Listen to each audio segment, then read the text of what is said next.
pregame show. Let's go out to the field and join our Talk Radio WRNR broadcast team.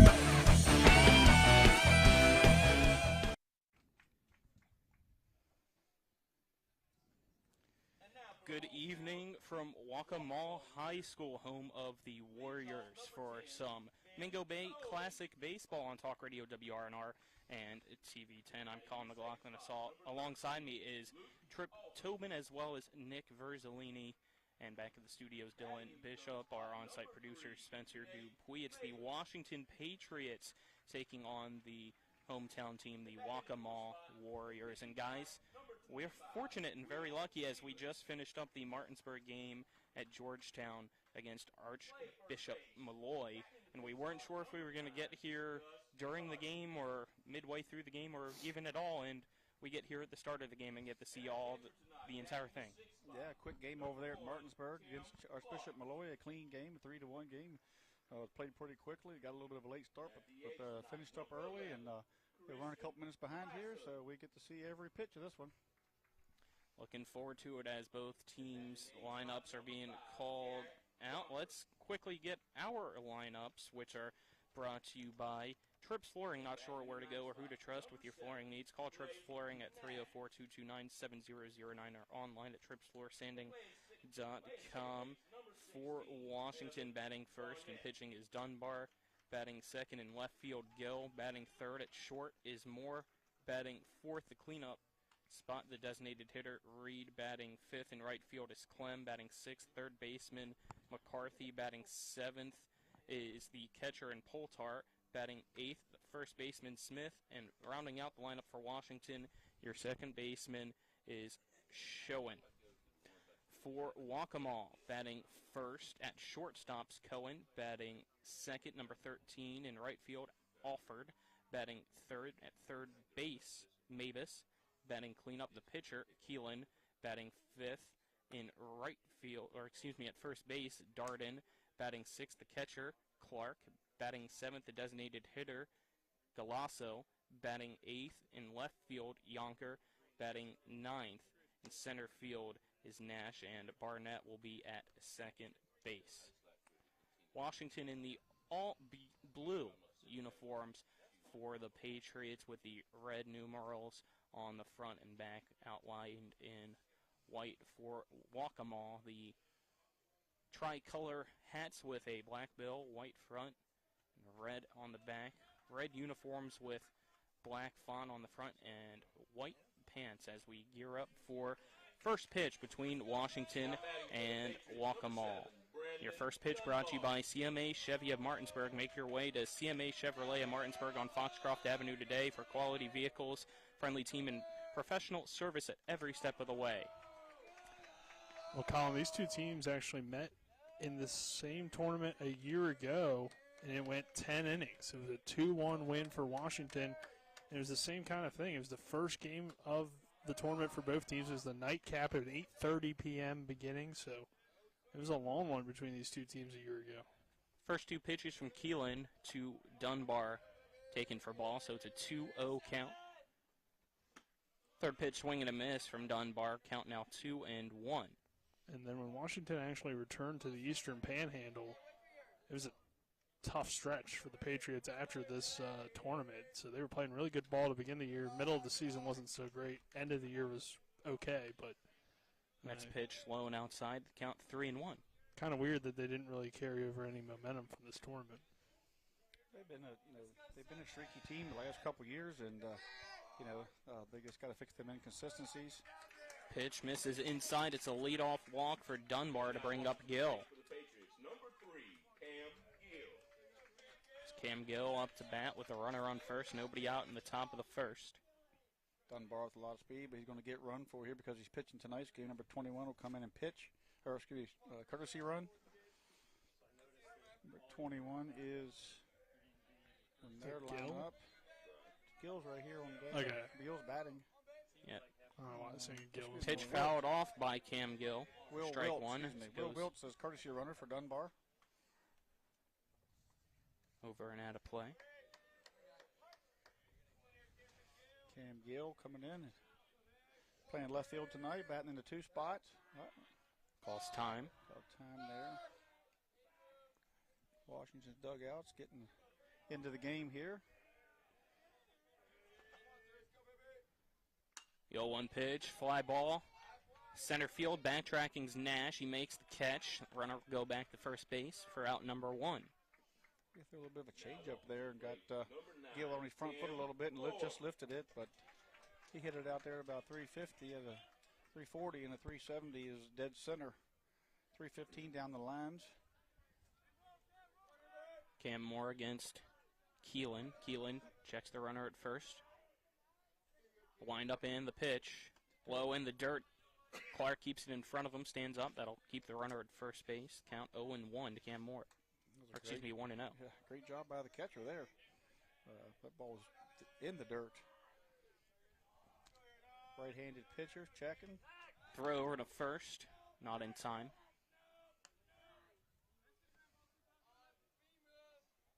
One ball, no strike. Cam Moore for Washington. Warrior pitcher throws. It goes right underneath the glove of Clark into the backstop. And stealing second is Dunbar on the pass ball. So 1 out, runner on second. Moore up to bat. Count now 2-0.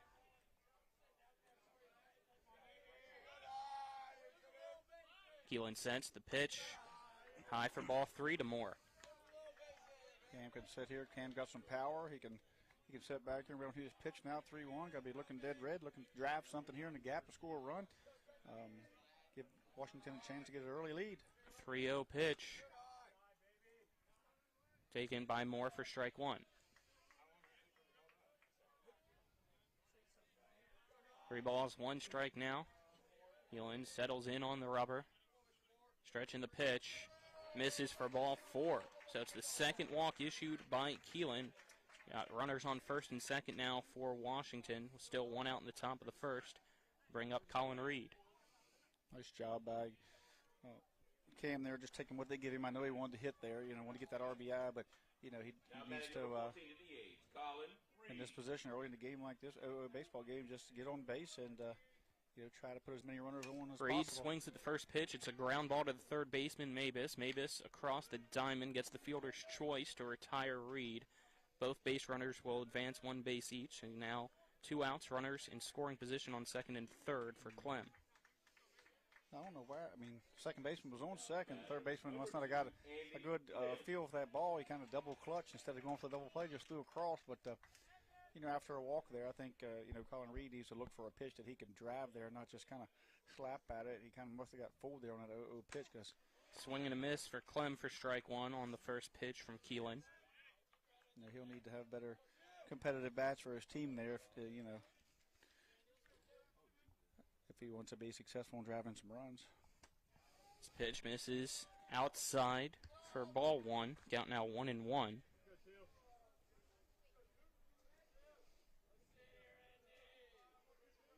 Top of the first, we're scoreless between the Patriots and the Warriors. This one fouled off by Clem as he was just underneath it. Count now 1-2. Clem wanted that pitch. He was trying to shove that one into left field. With Cam Moore speed out there at second base, I believe anything that gets to the green, he's going to score. And, we've had a couple pass balls already, or wild pitches, however you want to say it. But that would score a run as well with a man on third here, Polt with the wilt. Swing and a miss. Down goes Clem for strike 3 to retire this side. We'll head to the bottom of the first. It's Washington 0, Waccamaw 0. As the Warriors come up to bat. You're tuned in to Mingo Bay Classic Baseball on Talk Radio WRNR and TV 10. Not sure where to go or who to trust with your flooring project? And start with Trips Flooring, proudly serving the area for more than 25 years, specializing in floor sanding and refinishing, along with installation of new flooring, including hardwood, tile, vinyl, laminate, carpet, and the hottest trend in flooring, luxury vinyl, tile, and luxury vinyl plank. Are you on a budget? Check out their warehouse, cash and carry, or call 304-229-7009, or visit them online at tripsfloorsanding.com. Looking for some nightlife? Then look no further. Laddie's Bar and Grill has a full bar and kitchen, pool table, and entertainment with great food at affordable prices. You can dine in or carry out by calling us at 304-263-5233. Laddie's is open Monday through Saturdays from 8 a.m. to 3 a.m. and Sundays from 10 a.m. to 3 a.m. We serve breakfast all day long, and our lunch and dinner specials are posted every day on our Facebook page. So stop on in to Laddie's Bar and Grill, located at 107 Lutz Avenue in Martinsburg. Welcome back to Waccamaw High School as we head to the bottom of the first between Washington and Waccamaw. As Washington left 2 runners stranded with no hits and strikeout and 2 walks, as it's now Brandon Dunbar's turn to take the bump. He's tonight's starting pitcher for the Patriots. He'll go up against Cohen, Alford, and Mabus, 1, 2, 3 batters in the Warriors lineup. Waccamaw is returning 9 seniors this year, so a team that's full of experience. These 2 teams met last year. Waccamaw's team is pretty similar to what it was. Washington team is, a lot different, in the sense that they did lose a good many seniors, and then some position changes and different things. But certainly a different look for this Washington team, and kind of more of the same for Waccamaw from last year. And leading off for the Warriors, number 10. Leading off for the Waccamaw Warriors is number 10, Ben Cohen. Cohen will step into the right-handed batter's box against Dunbar. Dunbar steps on the rubber. And the first pitch at the bottom of the first misses for ball 1 to Cohen. Dunbar out there, a little smaller in stature, but certainly has a heart and a drive as big as any baseball player. 1-0 pitch, grounded over to the shortstop. Cam Moore's throw will not make it unless they say that Smith stepped off the bag. It was a bang-bang play at first. Is Cohen able to hustle that one out for a leadoff single? And now stepping to the plate for the Warriors, number 13, Luke Alford. Now to bring up Luke Alford. No outs and a runner on first. So we got basically a base hit there in the 5-6 hole. Cam Moore did all he could. He got it back across the diamond just a little bit, give the stretch back on her as much as he could. Tipped into the mitt of Poltar for strike 1. Cohen's speed got him on the base there, and now you got a left-hander here batting in the 2 spot. An opportunity to move the runner over here or get a base hit himself. Dunbar checks the runner at first. Stretching the pitch. This one a fly ball into left center field. Earl tracking it down, making the catch for out number 1.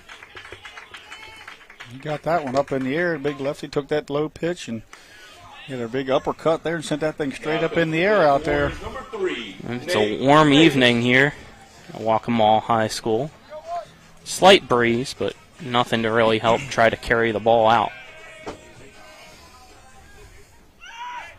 Brings up Mabus. Less wind here than it was over at Georgetown. Big curveball. Mabus swings through the first pitch for strike 1.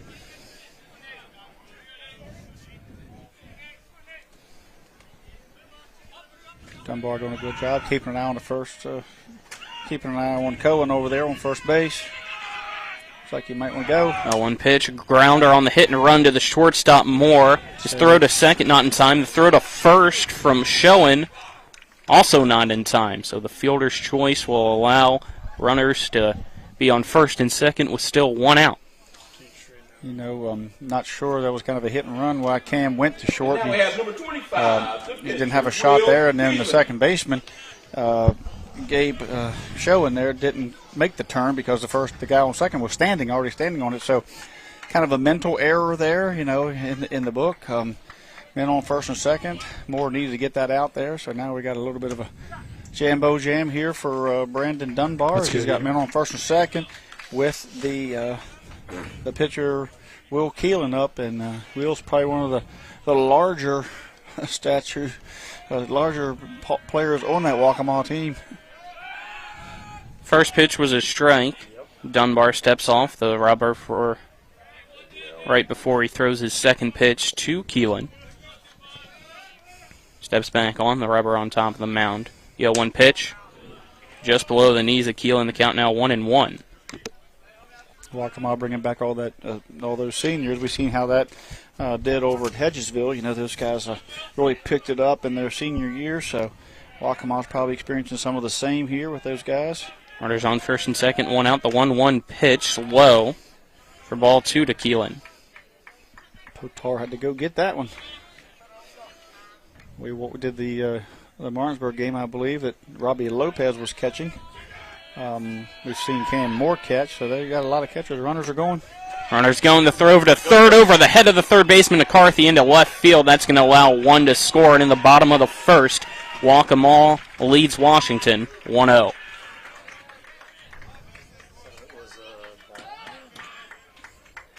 As that throwing error puts a runner on second as well.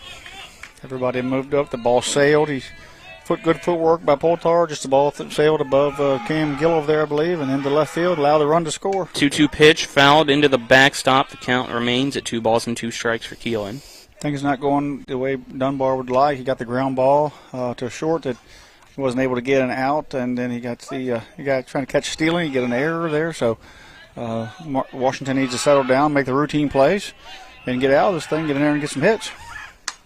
Pop up to the first base side, out of play by Keelan. You want to take every out you can get, especially early in the tournament, because your pitch count's going to play into this by the end of the week. Dunbar checks the runner behind him. The 2-2 pitch, fastball again fouled off by Keelan as he battles against Brandon Dunbar. Just couldn't quite throw it by him there. He had it. Big man got a piece of it. Will Keel reminds you a little bit of the EPAC player, Alex Bromwell, his size and stature and how he holds the bat. Chops this one over to the first base side as Keelan. Another foul ball. He was trying to serve that one in the window. We're sitting here ground level in the first base side, right beside the Washington dugout. Dunbar doesn't like the first call from Poltar. Shakes it off. It's the next one. 2 balls, 2 strikes, 1 out, runner on second. Dunbar will step off the runner, step off the rubber and check the runner. Walks him back to second base. He'll now take a lead as Dunbar continues to shake pitches. 2-2 pitch. In the dirt, swinging and missing. Throw over to first. Stretching for it is Smith. He's able to catch it for out number 2. That allows Mabus to advance to third with 2 outs now. This bottom of the first. Nice pitch there by Dunbar. I mean, that was a battle there he had with Will Keel, and he finally got him, to bite on the ball in the dirt. Nice job by Poltar, block it up, make a nice throw over to Connor Smith, record that out. But in doing so, the runner was gone the second the ball hit the dirt, so there was no play at third. Brings up Gus Darden for Waccamaw. First pitch in the dirt nice for ball 1. I thought that was going to score a run. Happy was able to drop down, keep that one in front of him off his chest. It's going to be nice to have a couple different catchers, as Washington does, as you move throughout this week. 1-0 pitch. Big swing, fouled off down the third base side by Gus Darden. That one was a bullet just past the hands of his head coach. Way out in front. 1 ball, 1 strike, 2 outs, runner on third. Pop up by Darden. This one out of play behind us. Count now 1-2. Suns and being Nick's eyes, we're kind of hiding behind it, aren't we? We're trying to find that sweet spot where we can see, but we got the shadow. Yeah. 1-2 pitch from Dunbar. Chopped through the legs of Poltar. Darden stays alive. Just got a little piece of that curveball by Dunbar. He was about to have a strikeout at the end of the inning there. Waccamaw has already had 1 cross the plate in the bottom of the first. 1-2 pitch. Check swing. It goes off the end of the bat of Darden. Fouled off into the netting behind home plate. Count remains 1-2. I guess the ocean's behind us because the sun's in front of us. And going down in our eyes. 30 more minutes. Dunbar sets the 1-2 pitch to Darden. Grounder in between shortstop and third. And into the left field side, it's a RBI single. Waccamaw now leads 2-0 over Washington. Yeah, tough break for Dunbar this inning. He's got a couple of ground balls and don't have nothing to show for it. And not a lot of solid contact here, a lot of soft contact, but Waccamaw able to put up 2 runs off that soft contact and a couple of mental mistake and a throwing error. Brings up Tim Clark. First pitch from Dunbar, high to Clark for ball 1.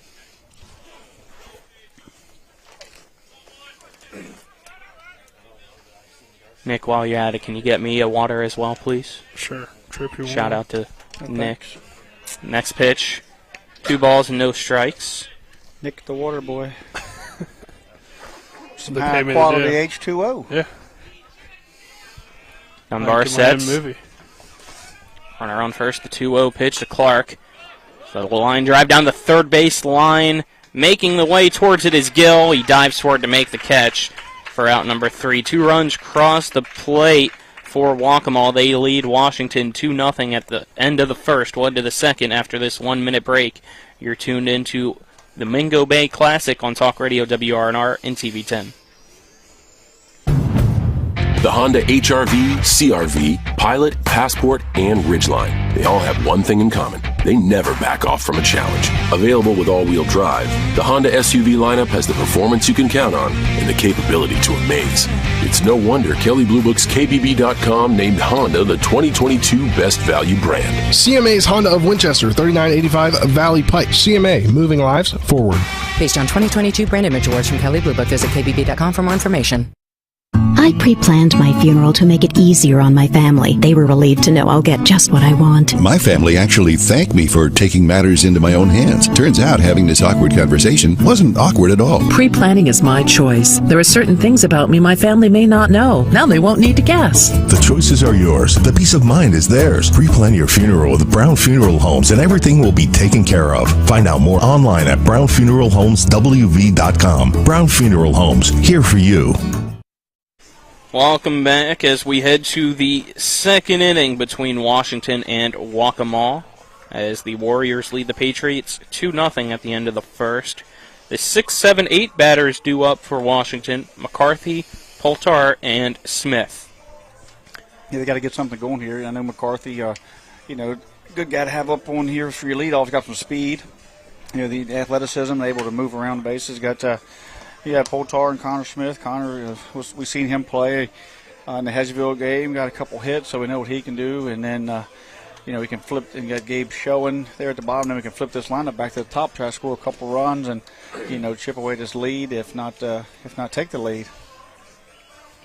So we apologize if we have any technical issues on the TV side, as we were doing our best to get here as quickly as possible. Got here right as the game before this one ended, as we were at the Martinsburg game as they lost 3-1 to Archbishop Malloy out of Queens, New York, in their first game at Georgetown, about 20 minutes away from here. So as soon as that game ended, made it here in time for this game, fortunately, as it started a little behind schedule. It was originally slated for 5:30, started a little bit after 6 p.m.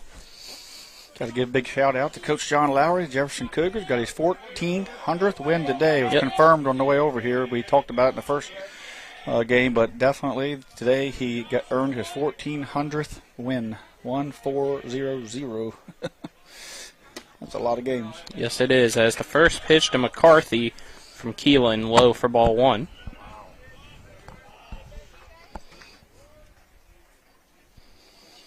One-0 pitch. Grooved over to short. Cohen makes the catch for out number 1. Tough break there from McCarthy. Line drive there right to the shortstop. And good solid contact. Nothing to show for it. That'll bring up the catcher for Washington, Michael Poltar. Michael Poltar, catcher here. With 1 out and nobody on in the top of the second. Pitch from Keelan. High at the shoulders of Poltar for ball 1. Washington wearing those all blues again tonight that we seen, I believe, at Hedgesville. Navy pants, navy shirt with the red lettering, the white outlines. I think it's the only uniform I've seen him wear this season. Grounder over to the shortstop, Cohen. He's staying busy. Throw over to first to Darden for out number 2. Yeah, quick 2 outs for Keelan. Yep, on 4 pitches.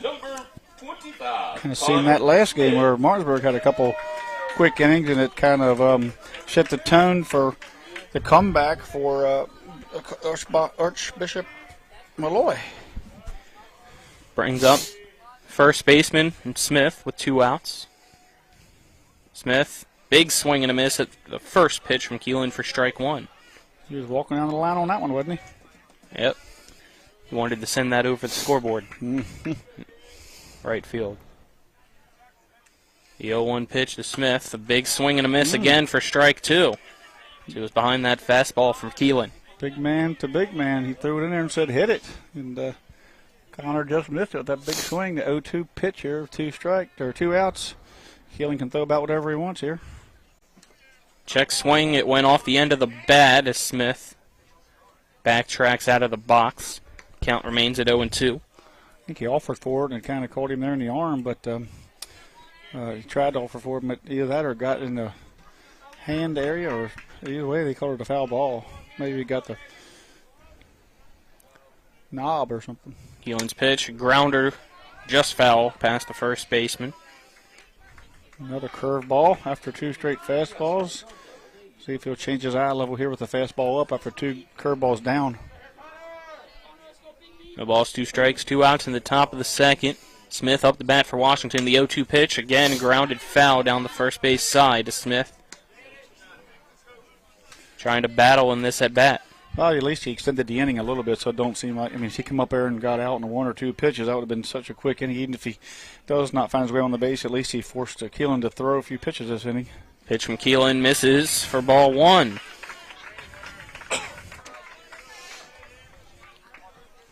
Now 1 ball and 2 strikes.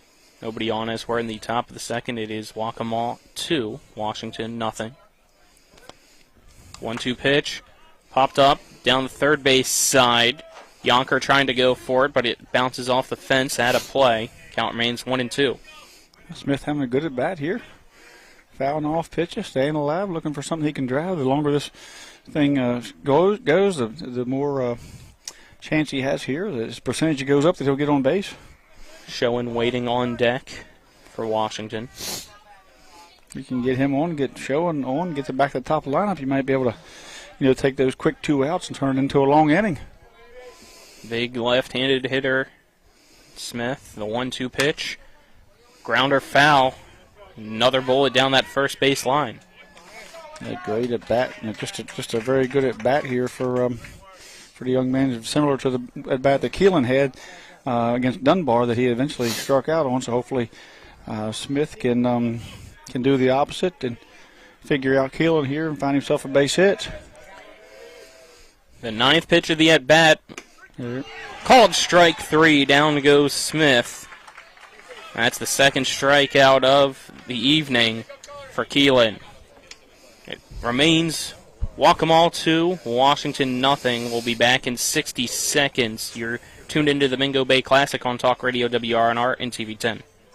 This is Eric at Hagerstown Ford. Over the last decade, the way we buy things have evolved. Now, you get on your phone, click Want It, and it shows up at your front door. At Hagerstown Ford, it is that convenient. We've changed the car buying experience on the I-81 corridor forever. And with a return policy better than Walmart, there's absolutely no reason to buy a new or used car, truck, or SUV anywhere else. Just like Amazon, Hagerstown Ford will deliver the vehicle to you, where you are, and on your time. And if you don't want it, return it. No questions asked. Why waste your time at a car dealership playing the dumb back-and-forth games? Besides, we hate it more than you do. I assure you, no dealership from Winchester, Virginia to Washington, D.C. will beat our price. No dealership from Chambersburg, Pennsylvania to Baltimore, Maryland will beat our price. And no other dealership will allow you to return it if you don't want it.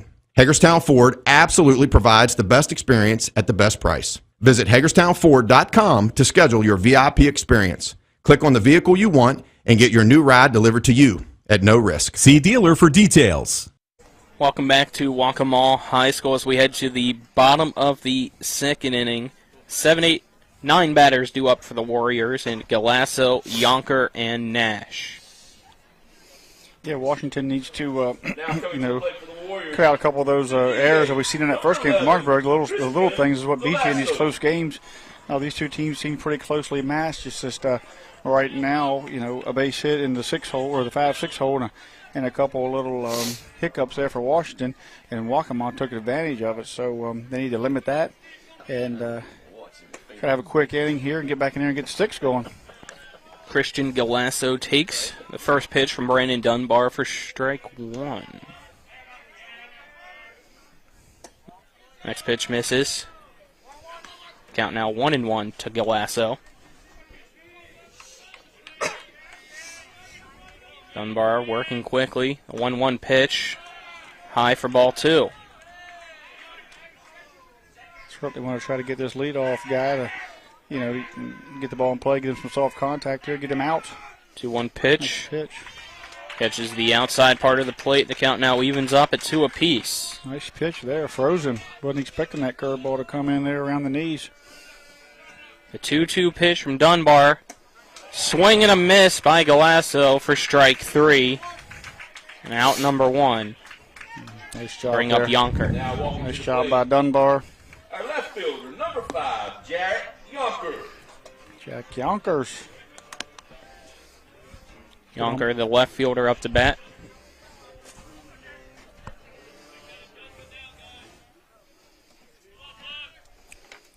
Our Tech team here struggling. First pitch. 4-year degree from Marshall. You can't charge a battery. It's true. Strike 1. It's unfortunate. To Yonker. Wonders why he only gets paid. Now he drops it. $6.79 an hour. Dunbar steps off the rubber. Yeah, that's a big pitch for Dunbar, a big at bat. Dunbar's ready, the 0-1 pitch. Breaking ball right across the letters of Yonker.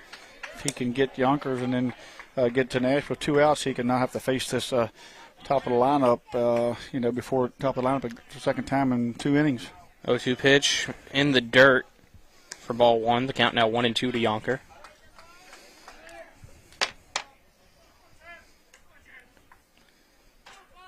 Dunbar standing tall out there for smaller in stature.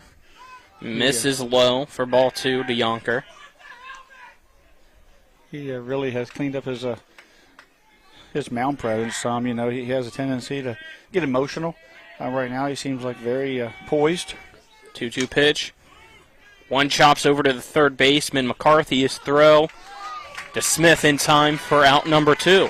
Nice play by McCarthy. That ball had a kind of Baltimore chop coming out of the box and went way up in the air and forced McCarthy to have a quick exchange. You get the ball across the diamond and probably threw that ball from the back of third base, over to the front of first. And Jonkers was trucking down the line, got him by step. Brings up the 9th batter in the lineup for the Warriors, Blake Nash. Takes the first pitch. It goes outside from Dunbar for ball 1. Yeah, if he can get Nash here, he can save himself from seeing the leadoff batter twice in 2 innings. That's what you try to do there. Pitch popped up over to the third base side. McCarthy looking into the sunlight, makes the catch for out number 3. 3 up, 3 down goes Waccamaw at the end of the second. It is still the Warriors leading the Patriots 2-0. We'll head to the third after this 60-second break. You're tuned into the Mingo Bay Classic on Talk Radio, WRNR, and TV 10. Jambo Construction and Fencing Company, LLC, is a veteran-owned and operated company right here in the Eastern Panhandle of West Virginia that specializes in decks, fencing, and hardscaping. Find us on Facebook at Jambo Construction and Fencing to see more of the projects we've completed. For a free estimate, you can call Bo Bartley at 304-268-5452 or Jamie Gall at 304-279-5053. We are licensed and insured in the state of West Virginia, and as Martinsburg alums, we say, go Bulldogs.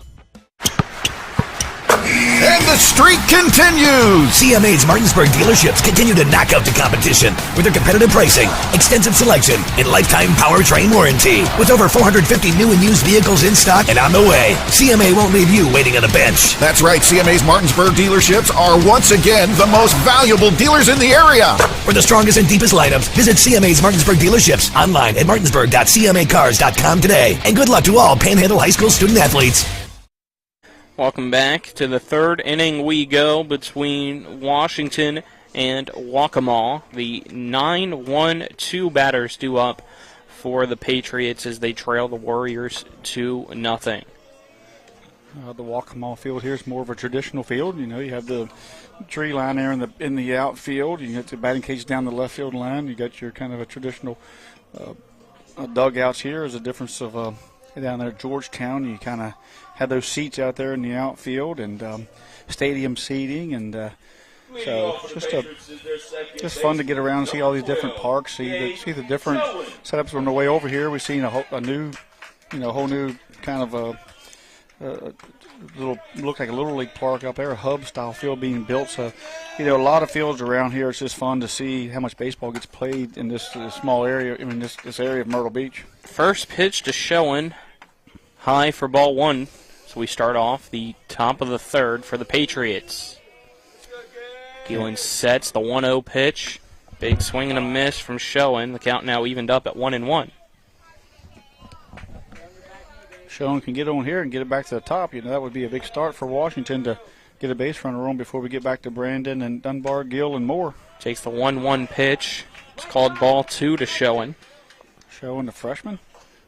Him and Connor Smith in there. Both are playing big parts today in this game. 2 balls, 1 strike. The pitch from Keelan. High and inside as Schoen has to duck underneath it. The count now 3-1.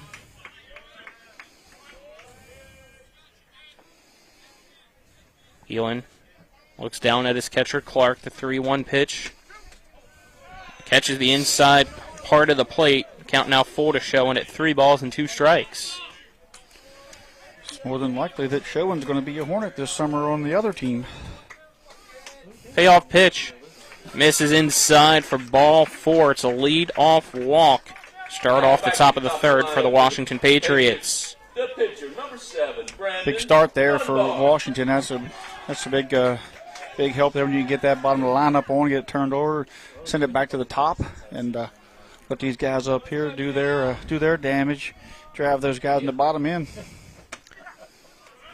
We head to the top of the lineup now for Washington. It's Dunbar up the bat. He takes the first pitch for strike 1 from Keelan. Dunbar last time up walked on 5 pitches. 0-1 pitch. Right at the knees to Dunbar for strike 2. Dunbar up there, kind of in a full stride stance, no step, just kind of rocks and sets. 0-2 pitch. A low for ball 1 to Dunbar. He's got the W on his hat there. He's got the war paint on underneath his eyes there, the big eye black that dropped down into the... Throw over to first, sliding underneath the tag is Schoen.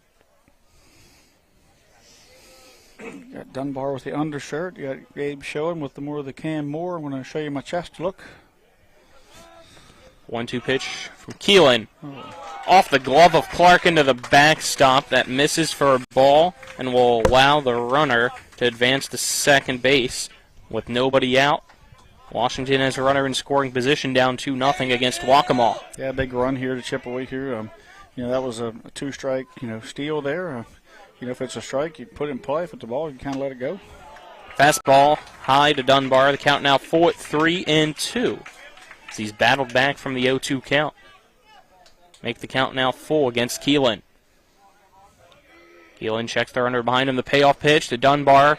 High for ball 4. It's back-to-back walks issued by Keelan. Washington starts off the bottom of the third strong with 2 runners on to bring up Cam Gill. 2 of the best hitters in the EPAC coming up behind Gill, so if Gill can try not to do too much, wouldn't surprise me if he bunted here. Coach with the coach for Waccamaw is talking to Coach, I believe, Jay Earl over there, and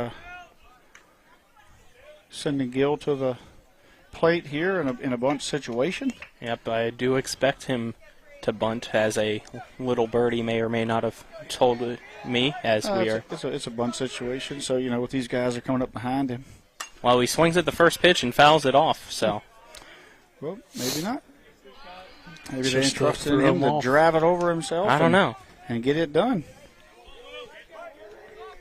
Maybe they bunt here. Yeah, they got the infield corners drawn up, so. Keelan steps off the mound, put the runners back on first and second as the runner at first, and Dunbar was unfazed. He never even went back to the bag. This pitch inside to Gill. The count evens up at 1 apiece. Well, but Dunbar's over here. It's Will Wiltz is the courtesy runner. Thank you. Yeah, sorry about that. And he's over there on first. They're kind of off to our right. Kind of snuck him in there, didn't they, behind that crowd?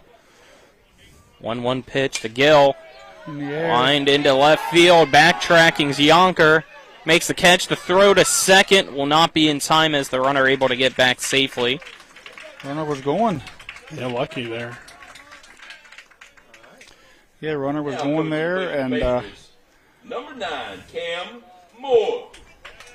Cam Moore up the bat with 1 out. Still runner on first and second for the Washington Patriots in the top of the third as they trail 2-0 behind the Warriors of Waccamaw. Big at bat here. First pitch from Keelan. Low to Moore for ball 1. Called a strike. Okay, my apologies. Yeah, 0-1. I didn't hear him say strike. Yeah, he kind of delayed it. This pitch high for ball 1. Count now even to Moore at 1-1. Mm-hmm. Keelan stretches. Big chance for Washington to get some runs on the board this inning. Now turn around, walk the runner back to second base. Yeah, after he stole on that Cam Gill at bat, Keelan's going to take a little, keep a little more, pay more a little bit of attention out there to showing. 1-1 pitch. One hops off the dirt into the chest of Clark. He's able to keep it in front of him, but it's ball 2 to Moore. Count now 2-1. Sun's becoming ever more hard to deal with from this angle. You guys don't have sunglasses. Looking at the batter. Trip does now. Pop up. It's going to go over and out of play over the top of the first base dugout. Evens the count up at 2-2 to Cam Moore. It's not in Cam's eyes like behind the pitcher, but it's in Cam's directly in Cam's face, from where he's at. So you got to wonder if that does anything at all, affects his swing up there or affects his ability to see the ball. 2 balls, 2 strikes, 1 out. Pitch from Keelan. Right back up the middle over to the second baseman, Barnett, and he bobbles it. That's going to load the bases for Washington with 1 out to bring up Colin Reed. Well, back home we see Colin get intentionally walked a lot. That ain't going to happen here with bases loaded. They're going to have to pitch to him somehow. It's not Barry Bonds. So Colin's going to have to be a little more patient. I'm sure he's not happy with that last at bat after the walk was issued. He swung at the first pitch, kind of reached out and rolled it over, something that we don't see much out of him. Usually he's a very patient hitter waiting on his pitch or, especially in the 0-0, he's looking for his pitch. First pitch from Keelan. And they're down the middle. For strike 1. Surprised him, but didn't come unglued in that one, so he's didn't want to have 2 pitches, 2 outs. Yeah, 1 pitch up and in off the glove of Clark. Runners stay put. The count evens up at 1 apiece to Reed. That's probably as hard as he's thrown it tonight. He got it up near the nose there, the ear hole of Collins, so it got his attention. 1 ball, 1 strike. Bases loaded. 1 out in the top of the third. Reed fouls this one out of play. The count now 1-2.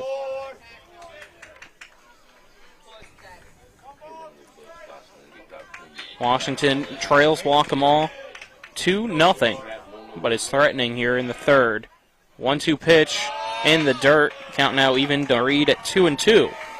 Tell Keelan has a lot of faith in his catcher because a lot of times when you have a man on third, suddenly you curveball. You can't drop it like that on in the dirt. And he dropped it right down there. His catcher blocked it right up for him. 2-2 pitch. Again in the dirt. Runner staying put. The count, though, full now to Reed at 3-2. If that curveball gets away, it's a 2-1 ball game. The catcher, Clark, has just done a phenomenal job of allowing Keelan to use his array of pitches to try to get Colin out. Keelan sets the payoff pitch to Colin Reed. Line drive into left center field. Going back on it is Yonker.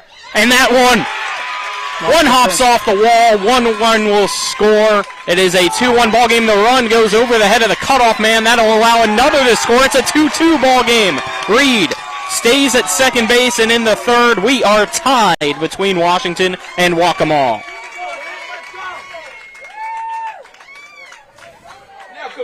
That was close to being out of here. I thought when it left the bat, he had got a grand slam. It just hit the bottom of the short hop, the bottom of the fence there. It was all but out of here when he got a hold of it. So, going to see a pitch and have a little visit here. Try to settle Keelan down a little bit. Probably talking about his pitch selection there. Got the ball up a little bit on that. I believe it was a 3-2 pitch. I got it up in Collins' wheelhouse, and he was able to get on top of it.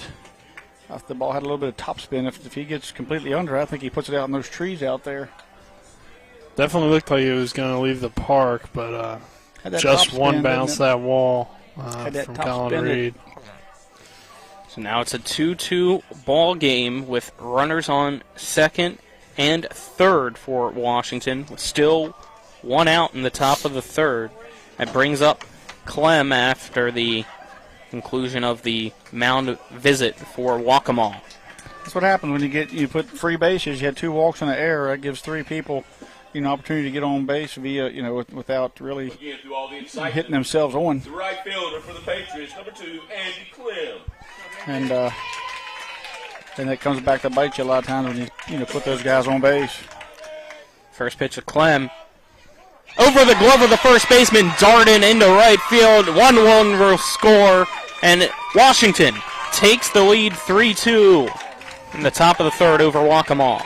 That ball just cleared over the first baseman's head with the men on first and second. The first it hit his glove. Up. Yeah, the first baseman played up a bit, and he just jumped up and held his glove. Now runners on the corner, still one out. McCarthy up to bat. First pitch to McCarthy, right down the middle for strike one. And that'll allow Clem to take second on the catcher's indifference as Clark decided not to throw down. I'm just not sure why you don't at least throw. You got Reed on third. Yeah. Line drive into left center. Yonker bobbles it. He dropped it, lost it in the sun. Reed will score. The throw to third, not in time. Sliding head first safely is Clem. It's now 4-2. The errors hurt. He was right there to make the play, and I don't know if he just took his eye off of it because he knew he was going to have to make the throw or what, but it looked like he was completely under, hit the glove, and then it just popped out of the glove, and Reed was tagging up. And then after that, the merry-go-round started. It's now 4-2 Washington leading Waccamaw. Runners on second and third. Clem was he was going to move up as well, but he tried to move up, but as soon as he seen the ball hit the ground, he took off for third. Poltar up to bat, and there's still one out. Coach come out to double check and make sure that it wasn't on the exchange. Both umpires agreed that it was just clearly dropped. And so we'll move on with one out, men on second and third. First pitch from Keelan misses low to Poltar for ball one. Clark again doing a great job back there of just being a wall. How many times has he blocked the ball tonight with runners on third? 1 ball, no strikes to Poltar. A 1-0 pitch inside for ball two. Nice curveball there. Back just missed. Tried to curve around the plate there. He started it at Poltar and ended right there on the inside back corner of the plate. 2-0 pitch. Up and in. 3 straight balls now to Poltar. Poltar gets on. You got Connor Smith, who had a long at bat last time, ended up falling prey to the curveball, but certainly was seeing the ball well during that at bat. 3-0 pitch misses. It's a 4-pitch walk to load the bases again for Washington in the top of the third. I think we might see a pitching change here. Yeah. Excuse me. 2 errors and 3 walks is definitely going to cause you to give some free base. I'm not sure that the 3 walks hurt, but certainly so did the errors. And Mr. Keelan's going across. He's not happy with that outing, but not all his fault. He threw to contact, didn't catch the baseball a couple times. It could have helped him, but regardless, pitching change here to try to put this fire out. He started off great. We'll take a 1-minute break to allow for the pitching change and defensive substitutions, then we'll be back. You're tuned into the Mingo Bay Classic on Talk Radio WRNR and TV10. Not sure where to go or who to trust with your flooring project? And start with Trips Flooring, proudly serving the area for more than 25 years, specializing in floor sanding and refinishing, along with installation of new flooring, including hardwood, tile, vinyl, laminate, carpet, and the hottest trend in flooring, luxury vinyl tile and luxury vinyl plank. Are you on a budget? Check out their warehouse, cash and carry, or call 304-229-7009, or visit them online at tripsfloorsanding.com.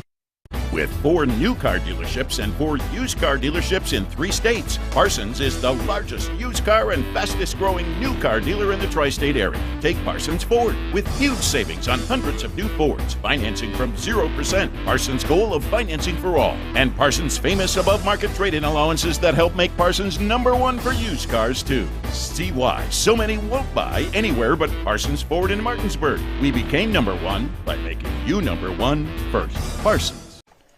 Welcome back to Waccamaw High School, as we have a pitching change for the Waccamaw Warriors in the top of the third, and your pitching change is brought to you by Smallwood and Small Insurance in Martinsburg, your total insurance solution at 121 Administrative Drive in Martinsburg. Call them at 304-263-3361. On the mound now for the Warriors, number 14, Sawyer Brinson. Bases loaded and 1 out as we get ready to resume action. This Washington has put up 4 runs in the third. They now lead 4-2 over Waccamaw as Connor Smith up to bat for the Patriots. Brinson has finished his warm-ups. The score out of Musselman's playing Madonna today. The score 6-4 in the bottom of the 7th. Madonna's coming to the plate. Trevor Boers on the mound to try to close it up after Chauncey and McClintock have pitched Musselman this far to the 6-4 lead. So doubles by Hartman and Myers, and Musselman going for their 13th straight win after that 0-3 start. 3 outs away.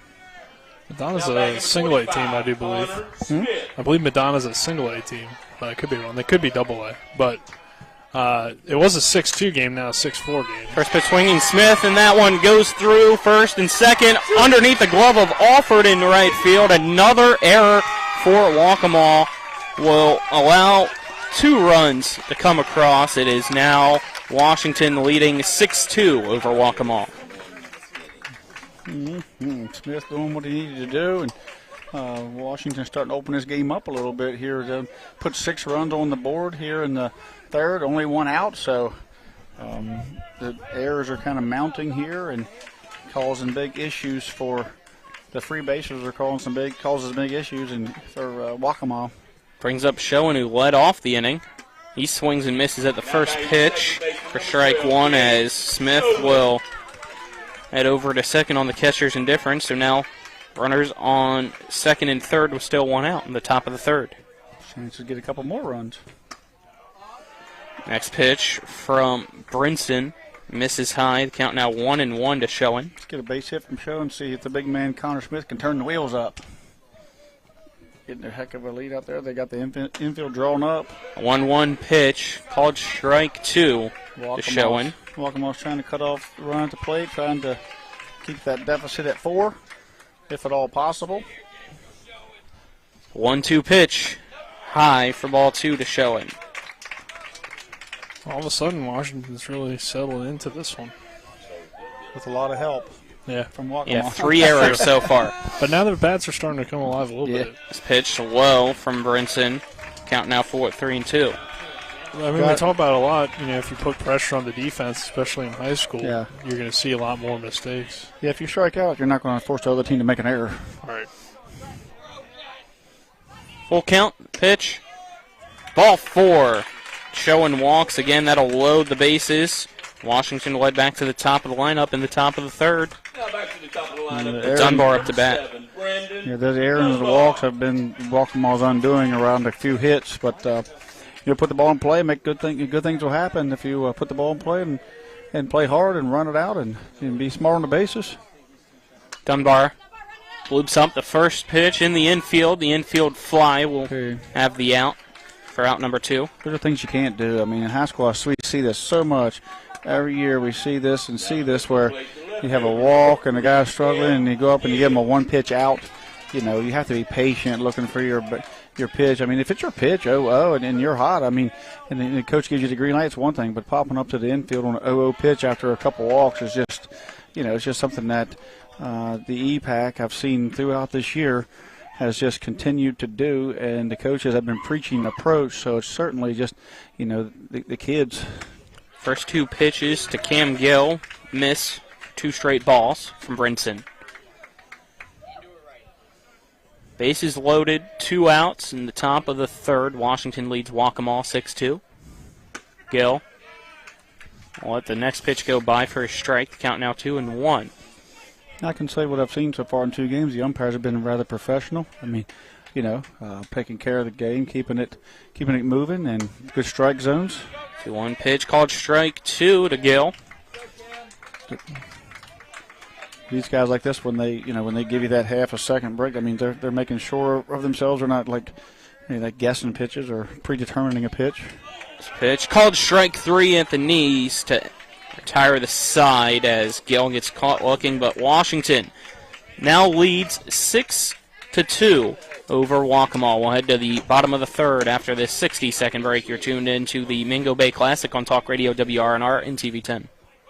This is Eric at Hagerstown Ford. Over the last decade, the way we buy things have evolved. Now, you get on your phone, click Want It, and it shows up at your front door. At Hagerstown Ford, it is that convenient. We've changed the car buying experience on the I-81 corridor forever. And with a return policy better than Walmart, there's absolutely no reason to buy a new or used car, truck, or SUV anywhere else. Just like Amazon, Hagerstown Ford will deliver the vehicle to you, where you are, and on your time. And if you don't want it, return it. No questions asked. Why waste your time at a car dealership playing the dumb back-and-forth games? Besides, we hate it more than you do. I assure you, no dealership from Winchester, Virginia to Washington, D.C. will beat our price. No dealership from Chambersburg, Pennsylvania to Baltimore, Maryland will beat our price. And no other dealership will allow you to return it if you don't want it. Hagerstown Ford absolutely provides the best experience at the best price. Visit HagerstownFord.com to schedule your VIP experience. Click on the vehicle you want and get your new ride delivered to you at no risk. See dealer for details.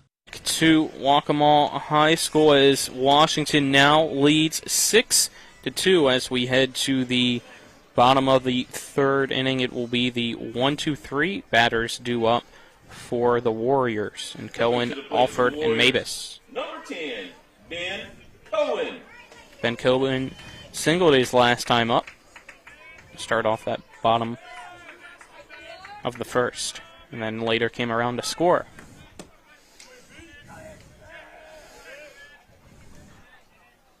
Swings through the first pitch from Dunbar for strike 1. Start off the bottom of the 3rd. You know, another just kind of a bad approach there at the plate. Kind of, you're looking for your pitch. We try to, as coaches, you preach, look for your pitch, but don't get too anxious there. But, I think the coach is going to talk to him a little bit about that, or maybe he's not feeling well, something. Oh, no, he's all right. He's just, I don't think the coach is happy with that 0-0 swing. He's telling him, certainly at 0-0, we're going to make the strike zone. You showed him, see him put his hands together, like making it small. He said, we're looking for a pitch, like in your spot right here. You're not going to offer up for the pitcher's first pitch. But he did. He made a mistake. Young man, shortstop, athletic. He'll figure it out. Where's the bunt? It goes right back up the middle. Dunbar charges off the mound. His throw over to Smith at first in time for out number 1.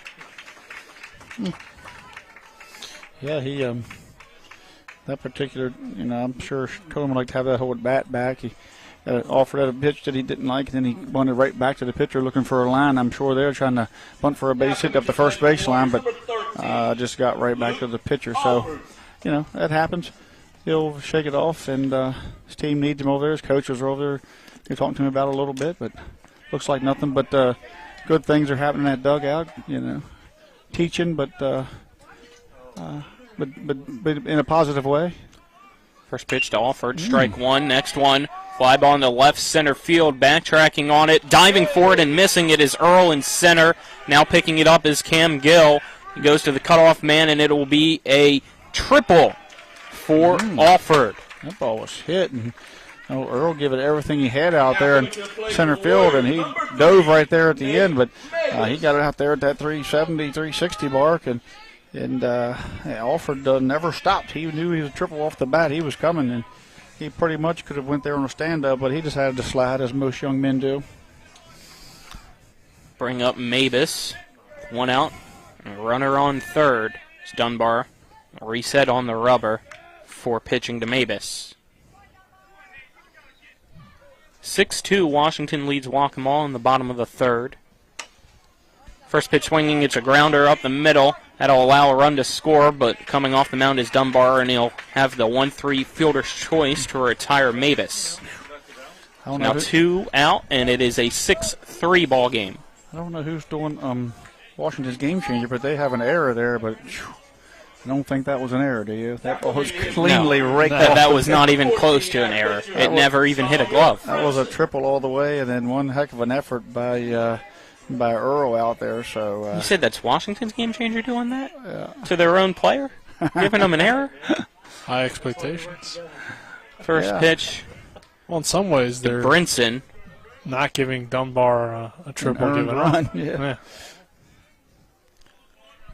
It's called ball 1 to Brinson. Next pitch misses for ball 2.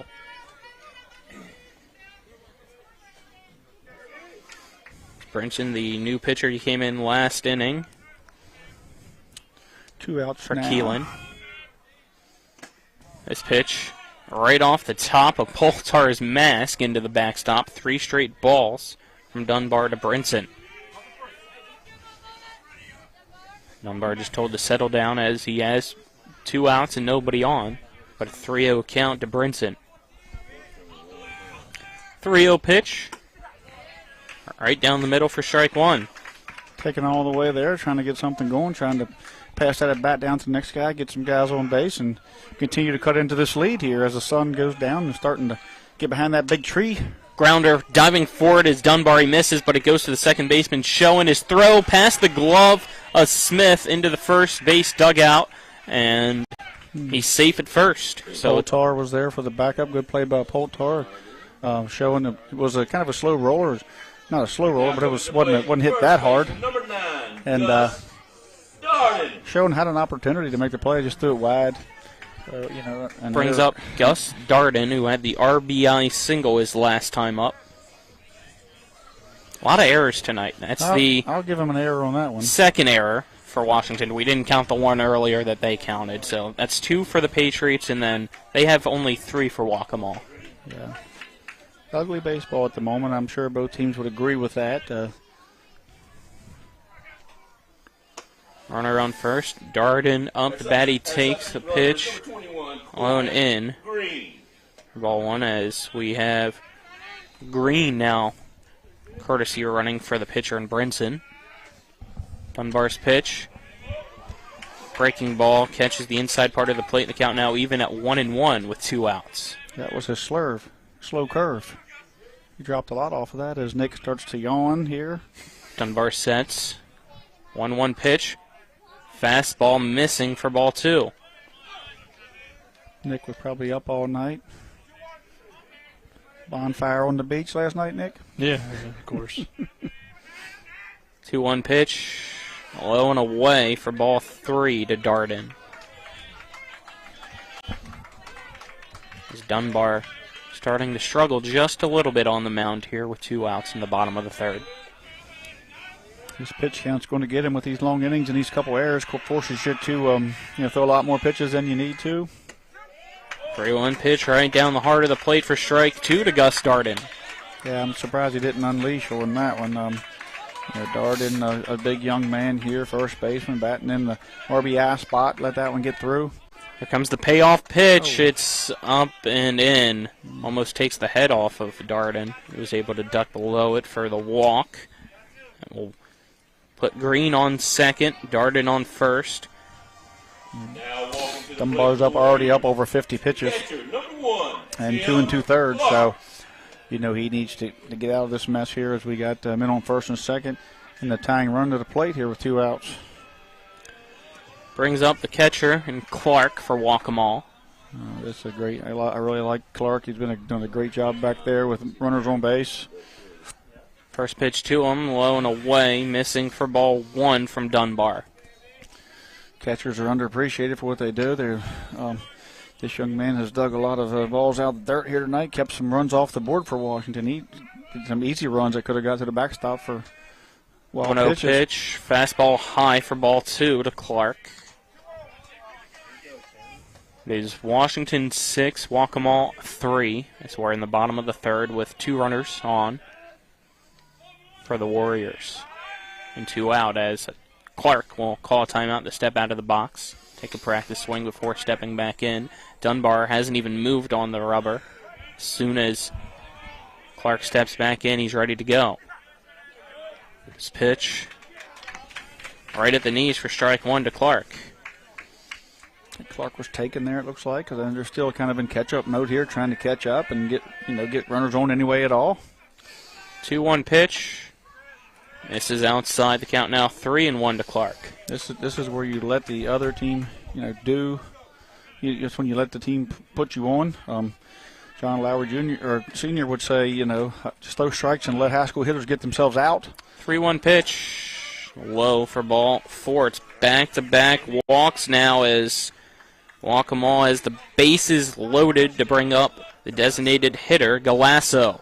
We're seeing very similar issues that Waccamaw have now affect Washington, as they have had an error this inning, and a couple base on balls has put this game at a 3-run deficit with bases loaded here and 2 outs. But I think that JT DeSarno, coach, is going out there and saying, hey, we're just 1 pitch away from getting out of this thing. Keep your composure. We're down here. The next batter is Christian Galasso's DH. He struck out the last time, so let's attack this hitter. Let's get out of this thing. And I got some faith in you here that you can get this guy out. Just put a little confidence in him, and so see what the young Brandon Dunbar does with that, and see if he can reset and get this last out and keep this 3-run lead. For the Warriors, number 11, Christian Galasso. Galasso up to bat with the bases loaded, 2 outs in the bottom of the third. First pitch to Galasso, inside for strike 1. 0-1 pitch from Dunbar, swing and a miss for strike 2 to Galasso. Yep, there you go. Just get settled down, son. Do what you do, and trust your stuff, and go at them. 0-2 pitch misses as Poltar had to stretch out for that one to keep it in front of him. Count now 1-2. Same with Poltar. If that ball gets away, then we're looking at a 6-4 ball game. So good job for him. Get back there and extend that glove and make that play. 1-2 pitch from Dunbar to Galasso in the dirt. Poltar keeps it in front of him. Count now 2-2. Run-saving plays. I'll say it over and over because the catchers just don't get that appreciation, but they're run-saving plays. 2-2 pitch. Swing and a miss for strike 3. Down goes Galasso. We head to the 4th. It is Washington 6, Waccamaw 3. You're tuned in to the Mingo Bay Classic on Talk Radio WRNR and TV 10. We're back in 60 seconds. Providing reliable protection since 1877, we are Farmers and Mechanics Insurance Companies. From small beginnings and over a century later, we maintain our dedication to our policyholders to provide dependable insurance protection and excellent customer service. Protecting everything from your home to your business has never been easier. Our team is here to ensure that you, your family, and your assets are taken care of. We enjoy giving back and doing our part to keep Martinsburg a great place to be. There's a local family moving in our territory. What do you want from me? Taste it. It's really good.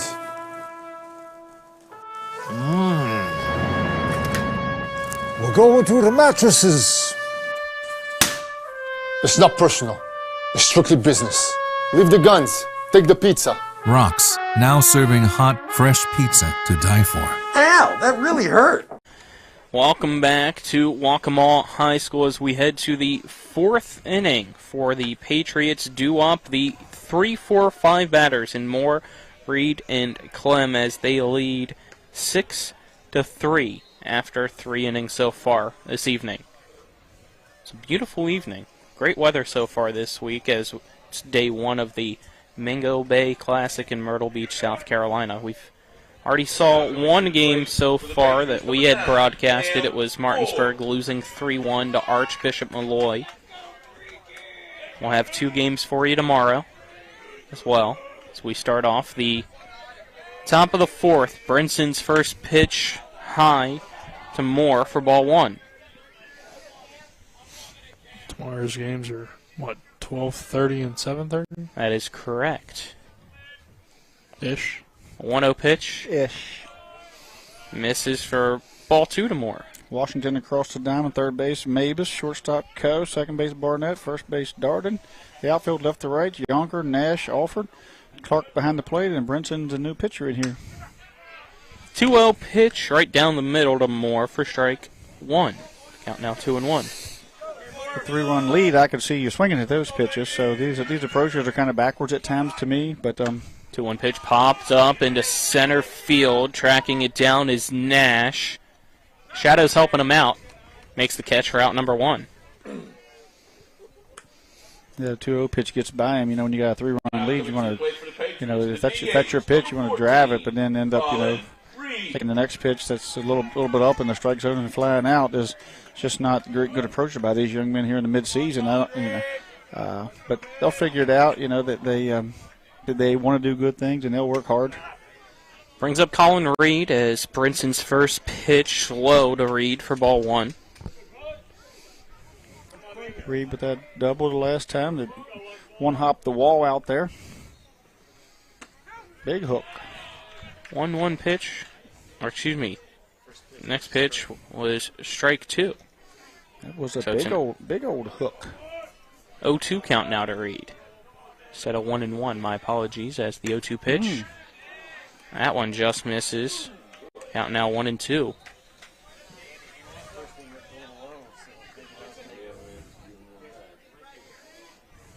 Reed 1 for 2 today. Swing to this one. It's going to go in between first and second, and it is a 1-out single for Colin Reed. Yeah, Reed got one off the handle there and found the hole, so it was a C&I hit. He'll take it. Of course, as how many times they hit line drives and get out when they make solid contact. That take your time.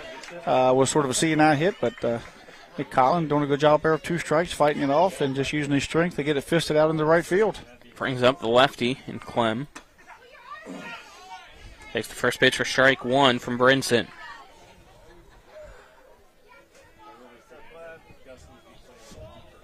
One out, runner on first for Washington in the top of the 4th. They lead 6-3 over the Waccamaw Warriors. Clem fouls off the next pitch. The count now 0-2 as that one goes into the backstop. So Clem didn't play last year. He took a year off and come out now. He's very productive through really nice cleanup inning there at Hedgesville, and it's the misfortunes. I believe this is his first game back from the suspension, right? But certainly productive. Fly ball into right field off Clem's bat, making the catch is offered for out number 2. Yep, certainly glad to have him back, I'm sure, as he's a big part of this lineup. Swinging the bat, playing the field, and doing some pitching there. But young man has been a welcome addition after missing a year last year for this team. Now 2 outs, runner still on first, and Colin Reed, and swinging and missing at the first pitch is McCarthy for strike 1 against him. Brinson gets the ball back from Clark, steps on the rubber. Looks over at the runner at first base before staring back down to home. The 0-1 pitch from Brinson fouled off by McCarthy for strike 2. McCarthy reached on an error his last time up and later scored. His first time up, he had a line drive right to the shortstop and Cohen. McCarthy has speed. If he can get the ball down on the ground and run it out, if he can. 0-2 pitch, swing and a miss. McCarthy strikes out to end the top of the 4th inning. We'll head to the bottom of the 4th after this 60-second break. It's still Washington 6, Waccamaw 3. You're tuned into the Mingo Bay Classic on Talk Radio WRNR and TV 10. The Palace Lounge in Martinsburg is the place to be. Join us every night to relax and enjoy football or basketball games featuring either the Martinsburg Bulldogs, Shepherd University Rams, or West Virginia Mountaineers. We will have steak night every Wednesday, trip nights every Thursday, and now taco and margarita nights every Tuesday. You can find us on Facebook or call 304-267-7520. The Palace Lounge is located at 1350 Edwin Miller Boulevard in Martinsburg. WVU Medicine growing to meet the needs of our community with 8 new providers who've joined our medical staffs at Berkeley Medical Center, Jefferson Medical Center, and University Healthcare Physicians. Dr. Gitanjali Sangwan, Cardiology, Physician's Assistant Jada Brown, Neurosurgery, Certified Nurse Midwife Jennifer Glorioso, and the following nurse practitioners: Desiree Wolf, Pulmonology, Pamela Campbell, Nephrology, Jennifer Colvin, Neurology, Tori Linton, Orthopedics, and Dabney Wisecarver, OBGYN. Welcome to WVU Medicine. Back to Waccamaw High School as we head to the bottom of the 4th inning as the Warriors have the 8-9-1 batters due up: Yonker, Nash, and Cohen. Colin McLaughlin for Talk Radio WRNR and TV10 alongside me is Trip Tobin and Nick Verzolini. Our executive producer on site is Spencer Dupuis. Back at the studio is Dylan Bishop.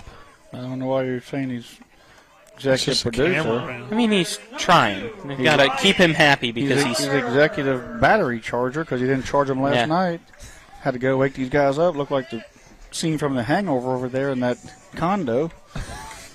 They never we did have a tiger in there. They never charged any battery. That's why we have gators over there. Yeah. Not tiny. We had a gator in the gators. room. Not in the room, no. Not in the room.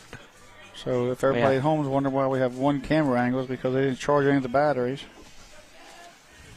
All the plugs were taken with strobe lights. Dunbar's first pitch to Yonker. Start off the bottom of the 4th for strike 1. Musselman completed that 6-4 victory up there for the 13th straight victory as they beat Madonna 6-4. And Chauncey gets the win in that one.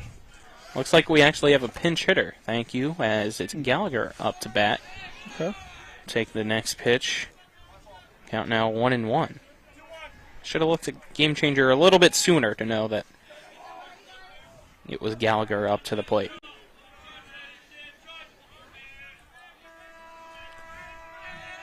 So 2 balls, 1 strike to Gallagher. Count now 2-2 as that one from Dunbar right down the middle. Gallagher in for Yonker, I assume, here in left field. 2-2 pitch to Gallagher. Chopper over to the second baseman, showing his throw to Smith in time for out number 1.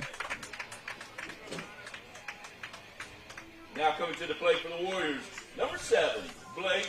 That'll bring up Blake Nash for Waccamaw with 1 out, nobody on in the bottom of the 4th. So they trail Washington 6-3. Dunbar's out there. He's starting to settle in a little bit, but he does have his pitch count up a bit as he's already at 66 pitches after 3 1/3. First pitch from Dunbar to Nash taken for strike 1. Yeah, he needs to be a little more conservative or he's not going to see the 6th inning.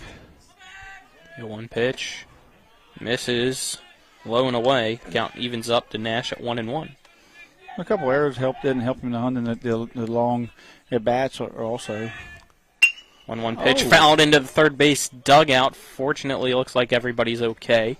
Went right through the hole. Yeah, that was a very loud and potentially dangerous. Literally hit it right strike behind 2. him. Literally pulled it behind him.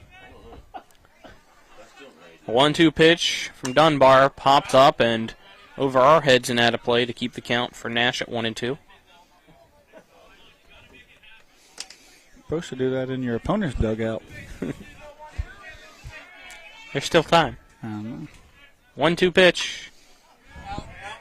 Popped over, trying to track it down was Michael Poltar, but that lands in the bleachers to our left.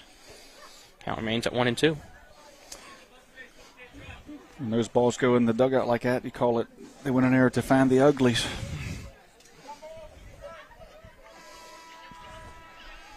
Dunbar waiting for a new ball. You hear the bullhorn? Yeah, I believe there's a lacrosse game going on over on the football field. Oh, I thought ships were coming in. We're not that close to the beach. I smell crabs. 1-2 pitch. This one fouled off the net and landing in front of us keeps the count at 1-2. And this Washington team lost 5 of its pitchers from last season, but Brandon Dunbar was third on the team in innings pitched. This team's similar to Martinsburg in what they lost, as far as pitching and the position players that they lost, shortstops and those types of things, catchers.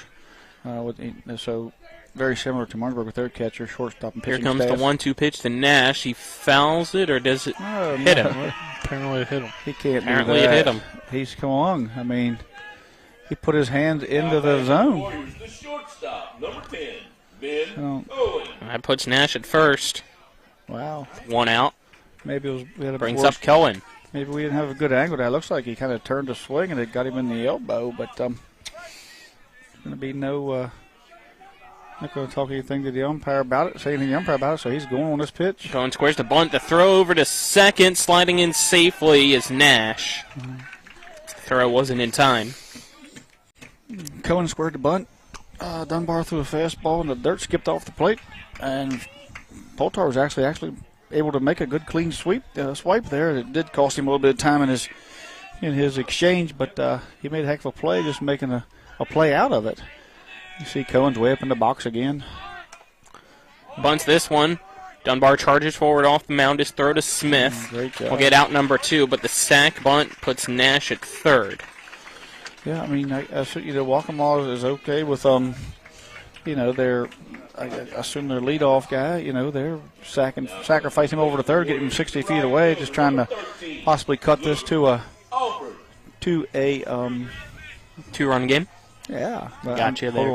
I was watching Coach Gisarno put this guy on, intentionally walk him. So if they're going to intentionally walk Alford to put the force out at second or first. Now we have number 3, Nate Mavis.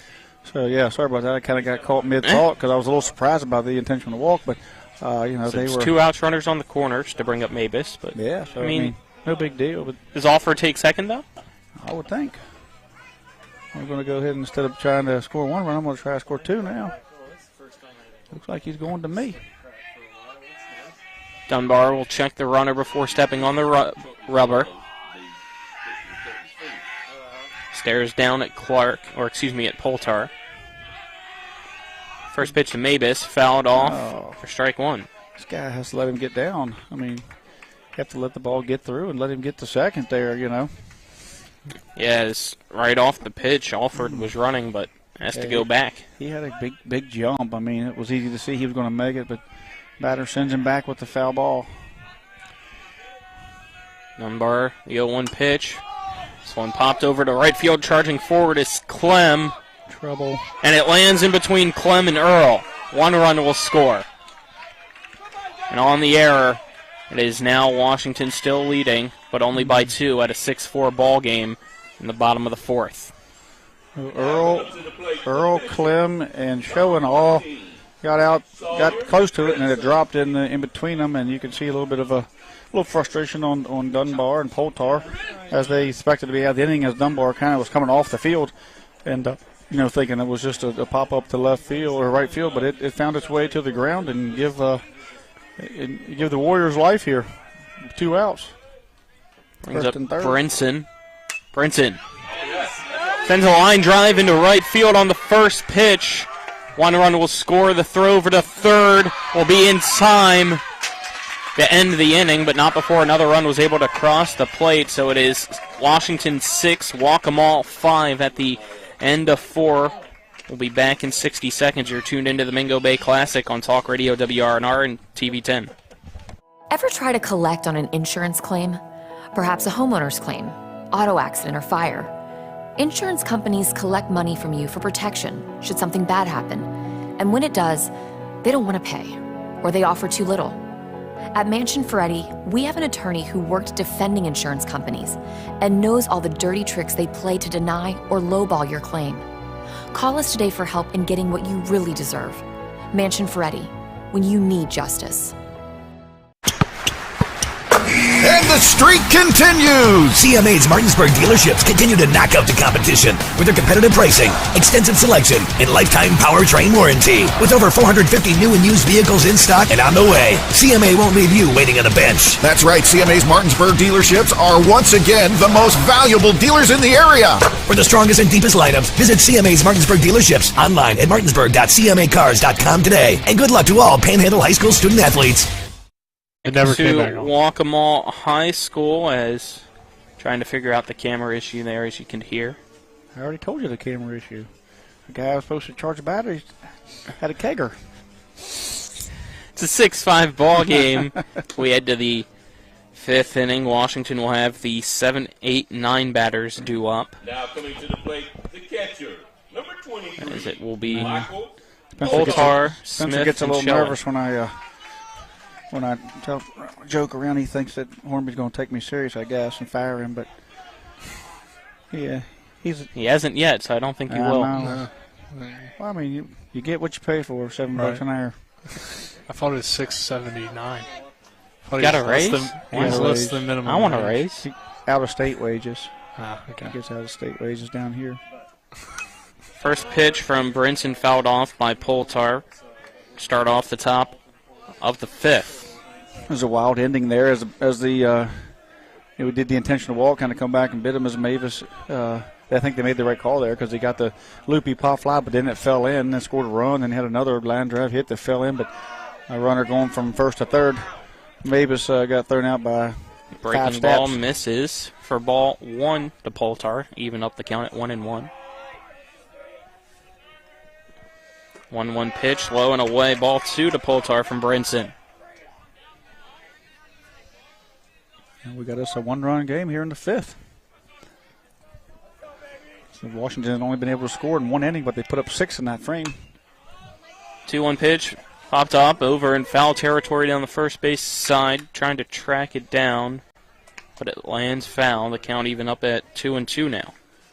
The umpire threw the ball back to the pitcher. He's got a little bit of a cannon on him. Try to knock the guy down.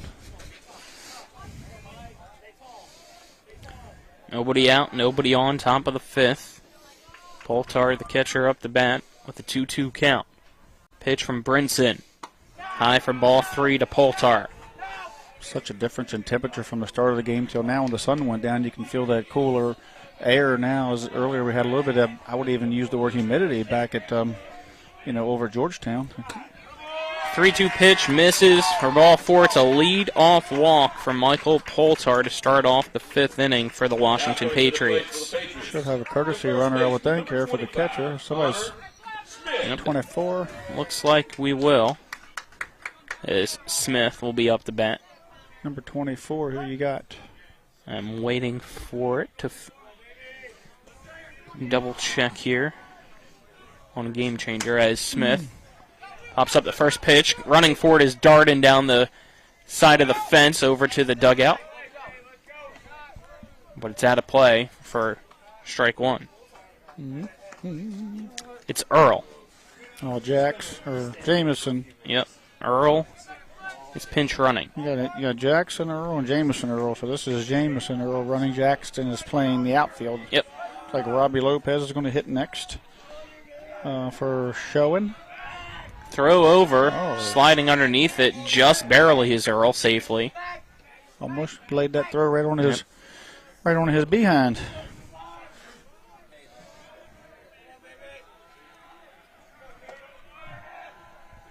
Brinson checks the runner. The 0-1 pitch now to Smith. Smith hits this one into left field. Coming forward is Yonker, and he's able to make the play while losing his hat. Made it look a little hard, didn't he? Just a little bit.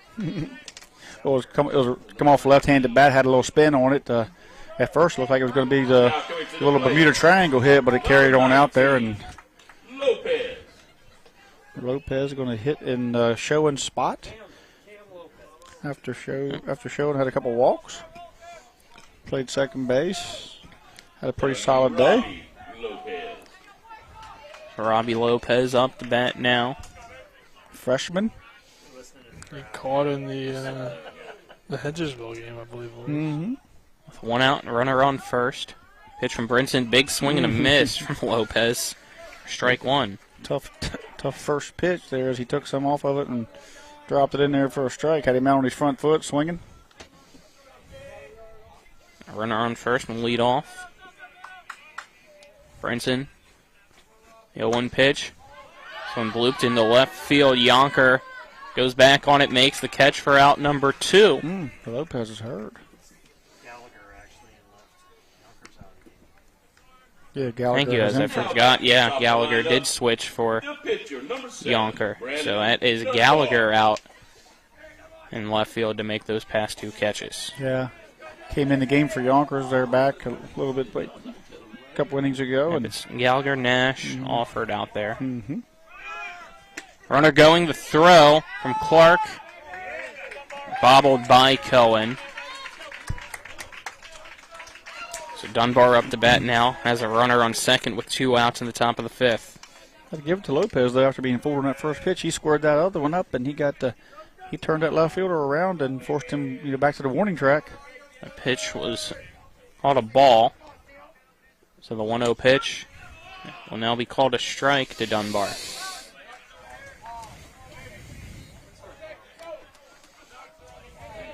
A 1-1 strike to Dunbar. A runner on second and 2 out. Here's Washington 6, Waccamaw 5 here in the top of the 5th inning. A drive off the glove of Barnett at second base. That's going to go into the outfield grass and allow a run to score. Washington extends its lead here in the top of the 5th to 7-5, and that's a tough one. You still rule that a base hit because of just how hard it was of a play, or do you roll it in error? It's tough. I mean, it's short hop the second baseman. If he makes it, it's a web gem. If he doesn't, that the base hit is an error. But unfortunately, I think you have to give Game errors. changer rules it as an error as well. Yeah, I think you have to give it errors and give the error. And but it wasn't like it just slow roller got on his legs or he misplayed it. I mean, he went to his backhand, went to his knee, dropped down, tried to pick it. Hit off his glove, and I think he did all he could, but unfortunately he's going to get the hard luck error there. And it looks like we'll have another pitching change as Sawyer Brinson will be yanked. So we'll take a 60-second break to look at the defensive substitutions along with the pitching change and then come back. Again, it is Washington 7, Waccamaw 5. You're tuned into the Mingo Bay Classic on Talk Radio, WRNR, and TV 10. Jambo Construction and Fencing Company, LLC, is a veteran-owned and operated company right here in the Eastern Panhandle, West Virginia, that specializes in decks, fencing, and hardscaping. Find us on Facebook at Jambo Construction and Fencing to see more of the projects we've completed. For a free estimate, you can call Bo Bartley at 304-268-5452 or Jamie Gall at 304-279-5053. We are licensed and insured in the state of West Virginia, and as Martinsburg alums, we say, go Bulldogs.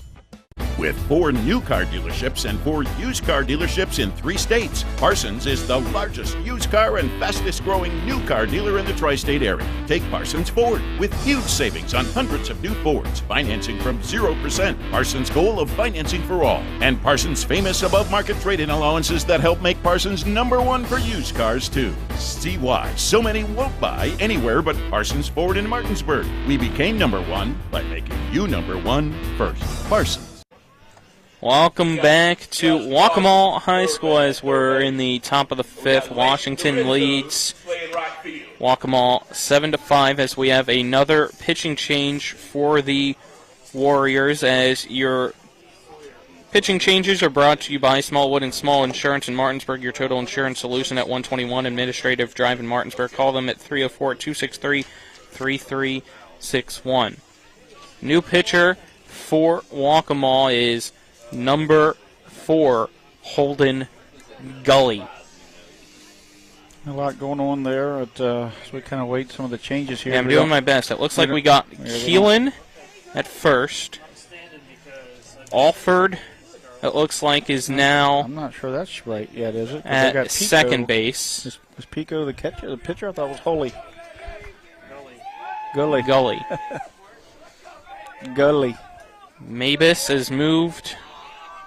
Oh, as now we got a rundown, but the ball drops. The throw over to first will not be in time. As Game Changer has it as Pico, but that is Gully indeed out there on the pitcher's mound. So we got a still got other defensive changes to go. Will got picked off there and got off the hook by they dropped the ball in the rundown. So Mabus is it short. Fouling this pitch off is Gill. According to Game Changer, across the diamond is Darden, Mavis, Alford, Keelan. The outfield's Gallagher, Nash, and then right field they're not showing a right fielder at the moment. It just says right field, so we can't see the numbers. Gill fouls this one off on the attempted hit and run situation with Dunbar on first. Count now 0-2. Yeah, I can't see who that is in right field. It's still Alford. No, Dorenzo. Alford's here. Alford was, moved. So figure that out as the 0-2 pitch from Gully. Popped up over to first. Keelan able to make the catch for out number 3. So that'll end the top of the 5th, but Washington was able to add an insurance run. They now lead Waccamaw 7-5. Went to the bottom of the 5th after this 60-second break. You're tuned into the Mingo Bay Classic on Talk Radio WRNR and TV 10. Happiness grows here. Orr's Farm Market. Spring has sprung. Time to head to Orr's Farm Market to find your flowers, veggie plants, bagged mulches, and potting soil. Visit our bakery counter to try our new homemade quiches, pepperoni rolls, and don't forget our pie flavor of the month for April, Boston cream pie. We have West Virginia food products, local coffee, honey, maple syrup, dairy, and meat. We have 25 new Orr's jam and salsa flavors for you to try. Check us out at orrsfarmmarket.com, and remember, Orr's Farm Market, happiness grows here. Hi, Crescia Hornby here. Larry DeMarco, broker of Modern Realty Results, believes he has some of the best real estate agents in the Eastern Panhandle. Agents at Modern Realty Results have years of experience and knowledge of the local real estate market. Agents within the office work as a team to provide quality customer service. We strive to always ensure client satisfaction through handling every transaction with honesty and integrity, all while offering competitive rates. Modern Realty Results is veteran-owned and managed. Please call us at 262-4222, modernrealtyresults.com. Back here as we head to the bottom of the 5th inning between Washington and Waccamaw, as Washington leads 7-5. Dunbar still on the mound for the Patriots. Will face the 5, 6, 7 batters. As Gus Darden will step up to the plate to lead off for the Waccamaw Warriors. Darden has a RBI single and a walk so far as he takes the first pitch at the knees for strike 1 to start off the bottom of the 5th.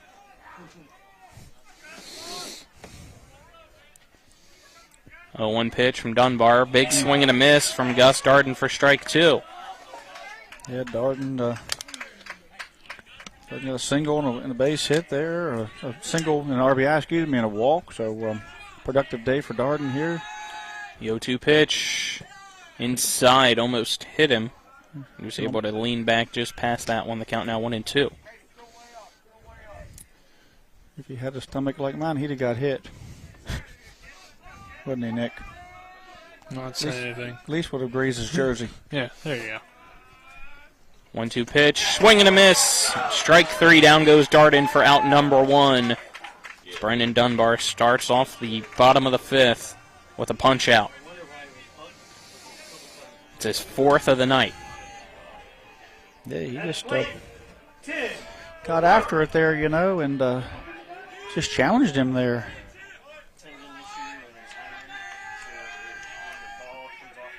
I'll bring up Clark. Takes the first pitch from Dunbar high for ball 1. Washington's the last team playing tonight. The rest of the teams are in the clubhouse. Getting ready for tomorrow. 1-0 pitch, fastball. I'm not sure what he called either. I don't know. I was looking. I think he caught a ball. So 2-0. And now a grounder right up the middle. Oh. It's going to go over second base. Sliding for it was Moore to keep it from going in the outfield, but it's still a 1-out single for Clark. Yeah, Moore does a great job of getting to the baseball. I mean, he keeps a lot of balls on the infield. Unfortunately, he's so deep in the hole there that there's up the middle there. There was no possible way to make a play, but a great job there of tracking the ball down. Number 24, Leighton You got to be pretty athletic to move from right field to catcher to shortstop. It's been kind of interesting how he's been playing shortstop a lot recently. I don't know if it's because they maybe just didn't like the defense they were getting out there or what the. Yeah, I'm not sure. Dorenzo up to bat now. Obviously takes the first pitch for a strike. Cam's committed to play catcher at the next level. So. Dunbar sets. Likes the call from Poltar. Now will throw over to first to try to catch the runner off guard, but Clark able to slide back in. So Dorenzo's in Galasso's spot. Just I guess there's no longer a DH. It's like we have a courtesy runner. Trying to see who it is. Courtesy running for the catcher, looks like. It's Nixon Carter has this pitch. And the courtesy runner for Tim Clark misses for a ball to Dorenzo. Nixon Carter in there getting some time here today on the field. Catcher's on base. Pitch fouled off by Dorenzo. The count now 1 ball and 2 strikes to Dorenzo. And here in the middle innings here, 1 out. Washington clinging to this 2-run lead and getting into Waccamaw's pitching staff. Soon we're going to have to see some action in the Washington bullpen as well. 1 ball, 2 strikes, 1 out. Pitch from Dunbar. Low, but swinging and missing is Dorenzo for out number 2 here in the bottom of the 5th, and the 5th strikeout of the night for Brandon Dunbar. Now coming to the plate. That'll bring up Gallagher. Ryan Gallagher. Gallagher will take his time before stepping up. It is Washington 7, Waccamaw 5. Waccamaw using some bench guys here and getting some guys in, because of the pitching changes and. First pitch swinging. It is a 1 hopper to Schoen at second. His throw, having to reach for it, is Smith. Goes off his glove, loses it. That will be an error to put runners on the corners with 2 outs. I wonder what the score of this game would be without all the errors. Yeah. I don't even want to try to figure that out. Yeah, pitcher's goal. Well, you can figure it out by figuring out how many earned runs there's on. That's true, yeah. That's not that hard. It's not too hard to figure out. It's been an ugly night. Let's just keep it at that. As that's the 4th or 3rd error. No, 4th. Game Changer has it at 8, but I'm not. Game Changer has it at what? 8 errors for both teams. Oh, okay. I was like, you were adding it up. I was confused there. Thank you. Now 9. I can't give the error on that triple. Yeah, that's tough. I don't know if they changed that or not, because I still have that as the 4th error, so I think they might have went back and changed that. Because it has Washington at 4 now as first pitch of ball, runner going, and let him go. Poltar will just let him go. So now runners on 2nd and 3rd with 2 outs in a 2-run ball game. Washington leads Waccamaw. The number 9 hitter, Nash, who's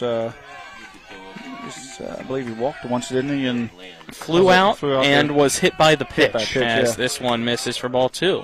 Hit by a pitch on that barrel. He kind of got the barrel around there and got it in the arm. 2 balls, no strikes to Nash.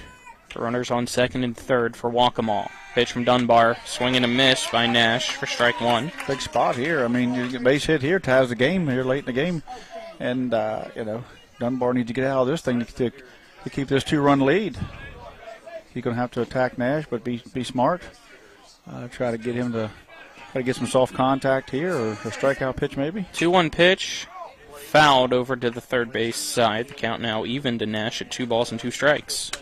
Error on the base coach. Chalk it up.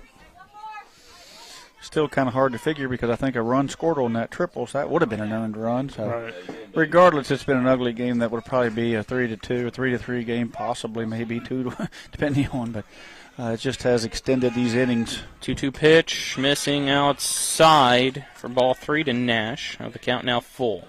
3 balls, 2 strikes, 2 outs. We're in the bottom of the 5th. Runners on 2nd and 3rd for Waccamaw. Nash up the bat. They trail Washington 7-5. Dunbar on the mound. Here comes the payoff pitch. And it's a check swing right back up the middle. Dunbar slides for it, gets up, throws over to first for out number 3.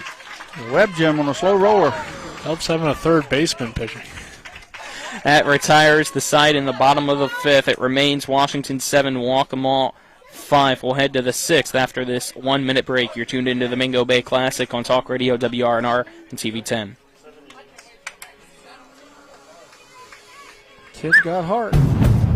The Honda HR-V, CR-V, Pilot, Passport, and Ridgeline. They all have one thing in common. They never back off from a challenge. Available with all-wheel drive, the Honda SUV lineup has the performance you can count on and the capability to amaze. It's no wonder Kelley Blue Book's KBB.com named Honda the 2022 Best Value brand. CMA's Honda of Winchester, 3985 Valley Pike. CMA, moving lives forward. Based on 2022 brand image awards from Kelley Blue Book, visit KBB.com for more information. There's a local family moving in our territory. What do you want from me? Taste it. It's really good.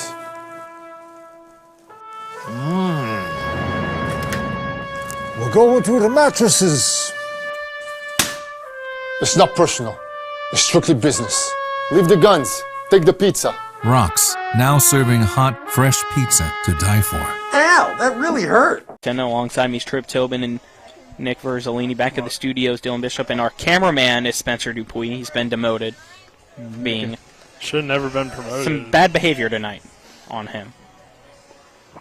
So it's a big inning for Washington. They can put some insurance runs on the board with Moore and Reed. Sometimes you have to wonder, as this team progresses through the years, if these two just don't bat lead off in second to get as many bats as possible. I mean, you're going to see what happens here. It's kind of hard to pitch around Moore at this point. Leading off, and you have Reed right behind him. If you could get Reed some protection in the 3-hole, it'd be a pretty powerful, 1-2 punch. Moore fouls off the first pitch from Gully. Start off the top of the 6th inning. Washington with more of the traditional, put my best hitters at 3, 4, and RBI spots, whereas most high schools have gone to put my best hitters in the 1-2 spot. Moore sends this one to left field. Diving and making the catch is Ryan Gallagher for out number 1. That was an awesome catch because Moore served it out there. Looked like it was going to drop down the third baseline for a double, and he come out of nowhere in behind third and makes a diving play there. So here's Reed. He's going to get an opportunity to swing it. With one out, nobody on. Has singled and doubled so far tonight, and then also grounded in fielder's choice. He swings at the first pitch, goes underneath the shortstop's glove into center field. It's a 1-out single again for Colin Reed. Yep, he's 3 for 4 tonight. Probably wouldn't hurt right now to do, to run here for him. I mean, go ahead and run. Use the substitution. Number 2, Andy Clem. That brings up Clem. Defense, so you don't have to worry about that. Might not get up again, with 1 out in the 6th. Run and re-enter. Pitch from Gully to Clem in the dirt. Scooping it up is Clark. As soon as you say that. Yep, he lost it at the last second. Thought he had it in front of him. I say that, but I've seen, we've seen him in the summer against some of the best pitchers and catchers, steal bases just sheerly because he's smart and he understands, and, he rarely gets thrown out because he's smart on the bases. Grounder down the first base side and foul. The count now evens up at 1-1 to Clem with a runner on second, 1 out. I mean, you can be a good base runner without track speed. So. Oh yeah, he's a smart base runner. So, I mean, probably the best that should hindsight is take that back, and I'd rather have a smart guy on bases. Another foul and off pitch down the first base line. Count now 1 ball and 2 strikes to Andy Clem. I'd rather have a smart guy on there that won't get doubled up or is going to take advantage of any miscues from Waccamaw than a guy with just some track speed doesn't quite have the IQ that Reed has, who probably one of the highest baseball IQs in the EPAC, if not the best, as you're watching the DH position basically become a third coach over there. Pitch from Gully to Clem, fouled off over the backstop behind home plate and out of play. Young man tracks pitches out there, does Reed. He's clocking, times to the plate, clocking pop times. I mean, he has information, stored away to run those bases. 1-2 pitch to Clem, lined into the first baseman Keelan's glove off the hop for out number 2, but that allows Reed to go to third. Yeah, I like it. I mean, it's a quality of bat. It moves the runner up. I mean, that's what you need to do. You need to look for something to pull there. You know, you're not giving yourself up, but you're certainly trying to get that ball to side, get him over. Hopefully, you can get the ball in the hole on the right side and score Reed. But he almost got it past that first maybe. It was a sharply hit one-hop ball that Keelan made a good play on.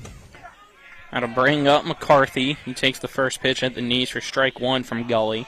Got 2 outs here in the top of the 6th inning for Washington. They lead 7-5 over Waccamaw with a runner on third. Swing and a miss for strike 2 for McCarthy. That fastball by Gully got by him. If anything hits the dirt here, look for Reed to go. He's going to take his chances with 2 strikes and 2 outs. I would expect he'd be on the move if he gets a dirt ball. Fouled off by McCarthy. Keeps the count at 0-2. McCarthy's had a little bit of struggles tonight. He did have a hard luck line out to the shortstop in the first inning. Error, make the error out there in left field on the ball that was dropped, and he had a walk and a base or a walk and a strikeout. So, swing and a miss. The ball into the dirt. The throw over to first. Keelan catches it for out number 3 on the drop. Third strike to retire the side. So Washington will go down with no runs off the 1 hit. They left 1 on base. We'll head to the bottom of the 6th after this 1-minute break. You're tuned into the Mingo Bay Classic on Talk Radio WRNR and TV10. Happiness grows here. Orr's Farm Market. Spring has sprung. Time to head to Orr's Farm Market to find your flowers, veggie plants, bagged mulches, and potting soil. Visit our bakery counter to try our new homemade quiches, pepperoni rolls, and don't forget our pie flavor of the month for April, Boston cream pie. We have West Virginia food products, local coffee, honey, maple syrup, dairy, and meat. We have 25 new Orr's jam and salsa flavors for you to try. Check us out at orrsfarmmarket.com, and remember, Orr's Farm Market, happiness grows here.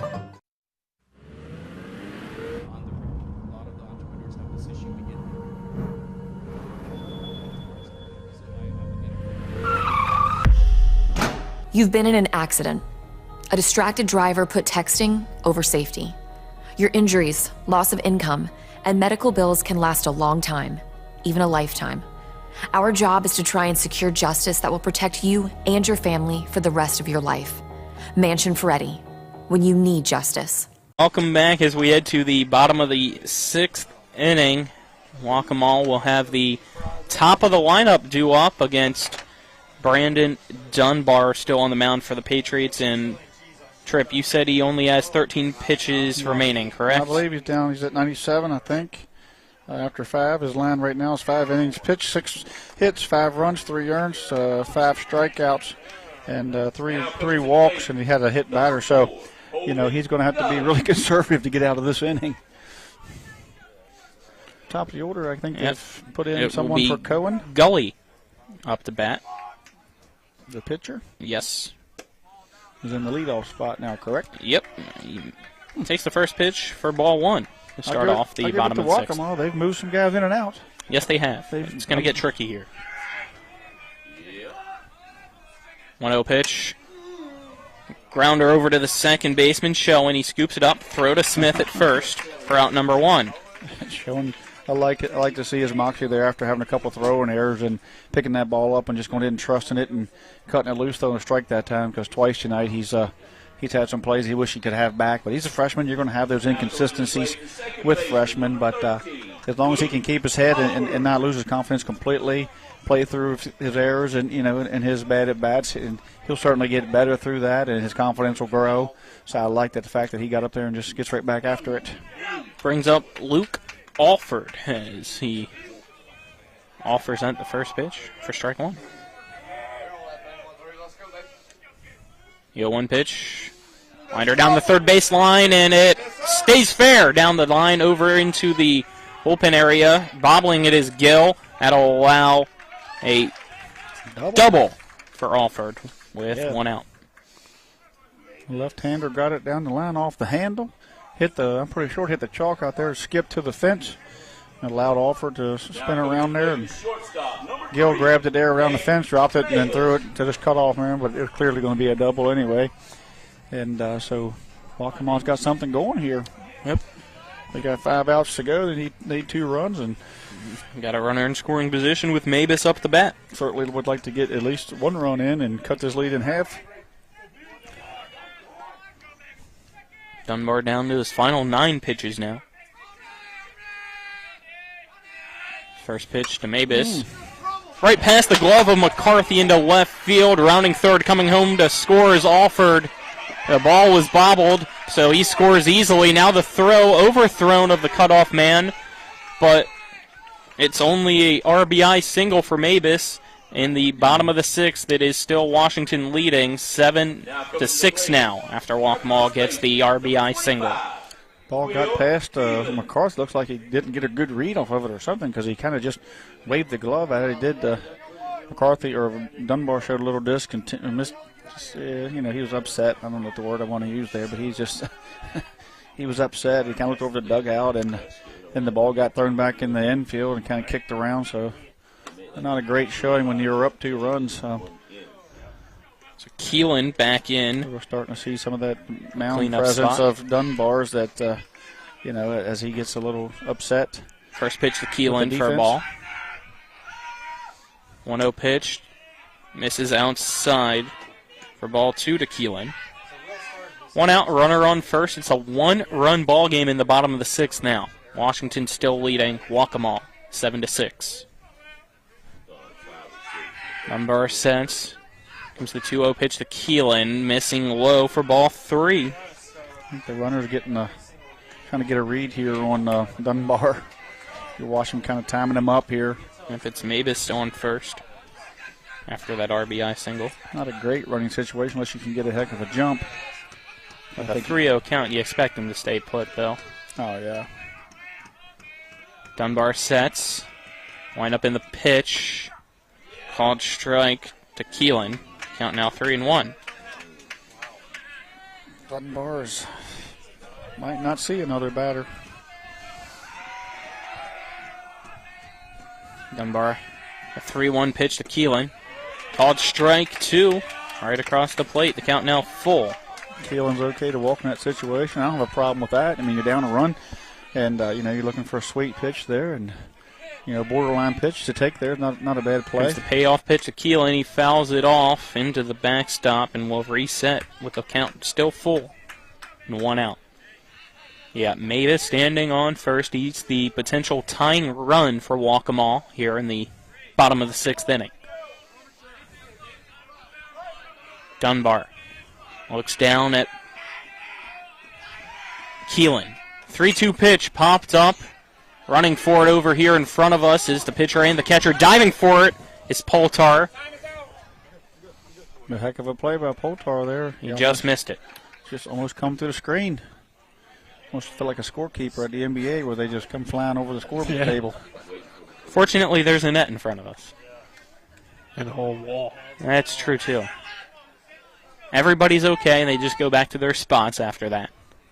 I wasn't scared. But it was close to us. I could have reached out and made a play. I thought you were going to. The window's open. I don't want the interference. Again, here comes the 3-2 pitch from Dunbar to Keelan.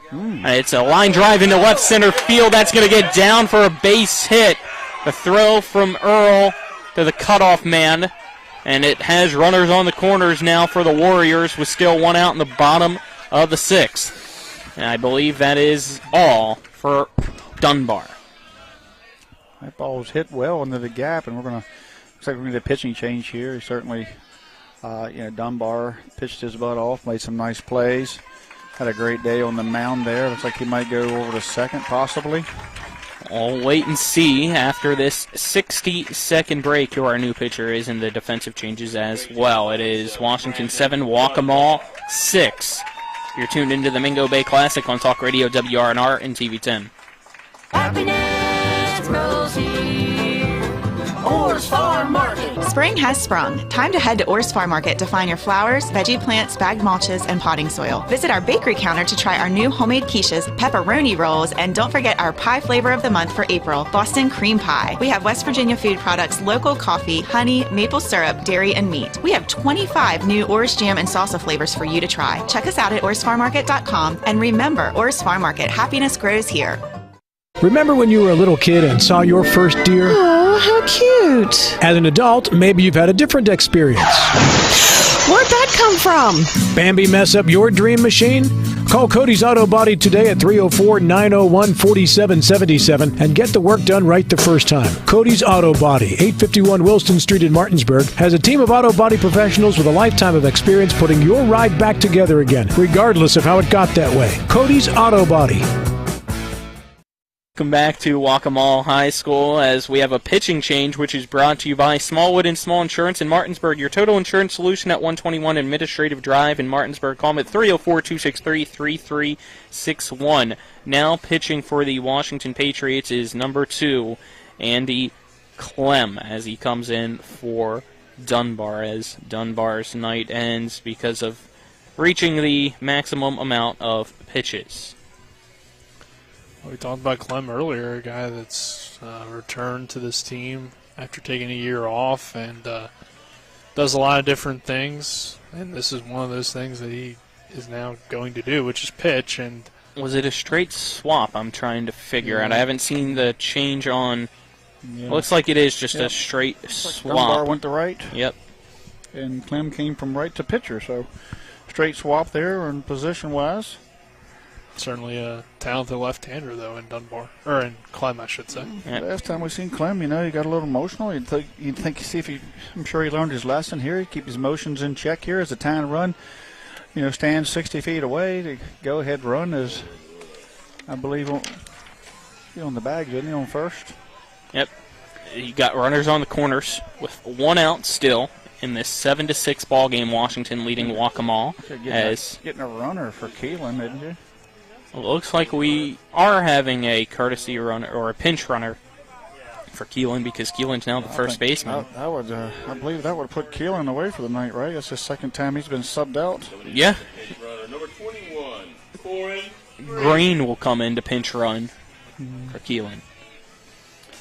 So he is in the game now, and now we've got Gus Darden up to bat for Waccamaw. Big Gus Darden, big young man up here.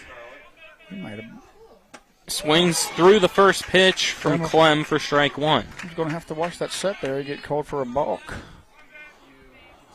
Got runners on the corners, no balls, 1 strike to Darden from Clem. The 0-1 pitch pops up into the infield. Coming forward is Smith.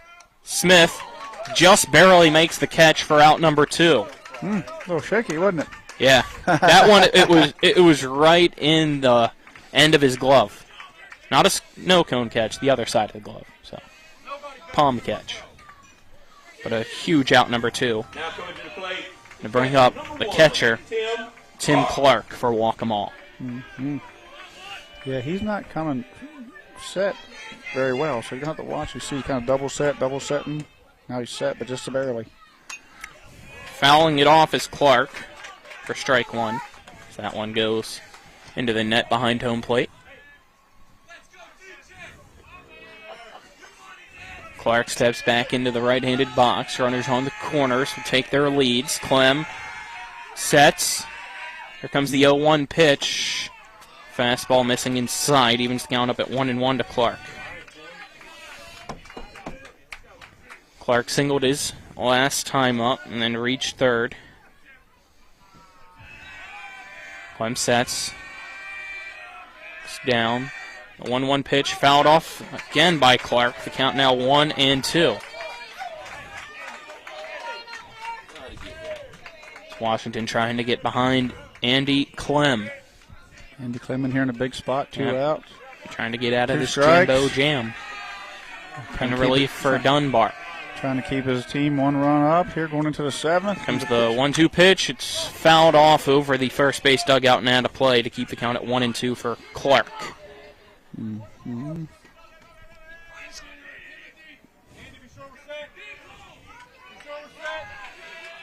Runners on the corners for Waccamaw. Here in the bottom of the 6th, Andy Clem on the rubber, and Tim Clark will call time to step out of the box. That allows Clem to reset on the mound. One thing about Clem being left-hander here is that he's keeping that runner at first at bay. 1-2 pitch popped up. They're coming back here now. It's going to come out and hit the roof of the first base dugout. Second time this inning, we've got a close-up of Poltar. Tell him to wave next time. He's coming right at us, yeah. He's come over here for a hug.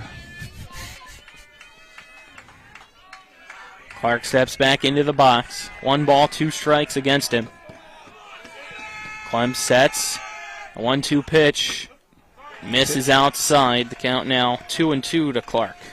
Yeah, a situation where, Clem's got to keep it out of the dirt because the tang runs 60 feet away or 90 feet away. Sorry about that. And, so he's got to watch his pitch selection here with 2 strikes. 2-2 pitch. Fly ball into left field. Going back is Gill. He makes the catch in left center field as Washington able to hold on and stop the threat of Waccamaw in the bottom of the 6th. It is still Washington 7, Waccamaw 6. We'll head to the 7th inning after this 1-minute break. You're tuned into the Mingo Bay Classic on Talk Radio WRNR and TV 10. Looking for some nightlife? Then look no further. Laddie's Bar and Grill has a full bar and kitchen, pool table, and entertainment with great food at affordable prices. You can dine in or carry out by calling us at 304-263-5233. Laddie's is open Monday through Saturdays from 8 a.m. to 3 a.m. and Sundays from 10 a.m. to 3 a.m. We serve breakfast all day long, and our lunch and dinner specials are posted every day on our Facebook page. So stop on in to Laddie's Bar and Grill, located at 107 Lutz Avenue in Martinsburg. With 4 new car dealerships and 4 used car dealerships in 3 states, Parsons is the largest used car and fastest growing new car dealer in the tri-state area. Take Parsons Ford with huge savings on hundreds of new Fords, financing from 0%. Parsons' goal of financing for all, and Parsons' famous above-market trade-in allowances that help make Parsons #1 for used cars too. See why so many won't buy anywhere but Parsons Ford in Martinsburg. We became #1 by making you #1 first. Parsons.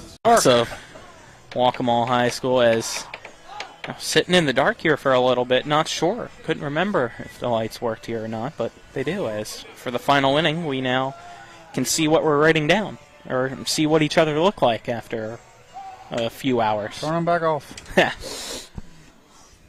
We head to the Spencer comes over 7th inning with the bottom of the lineup due up for both sides this inning, as for Washington, the 7, 8, 9 batters.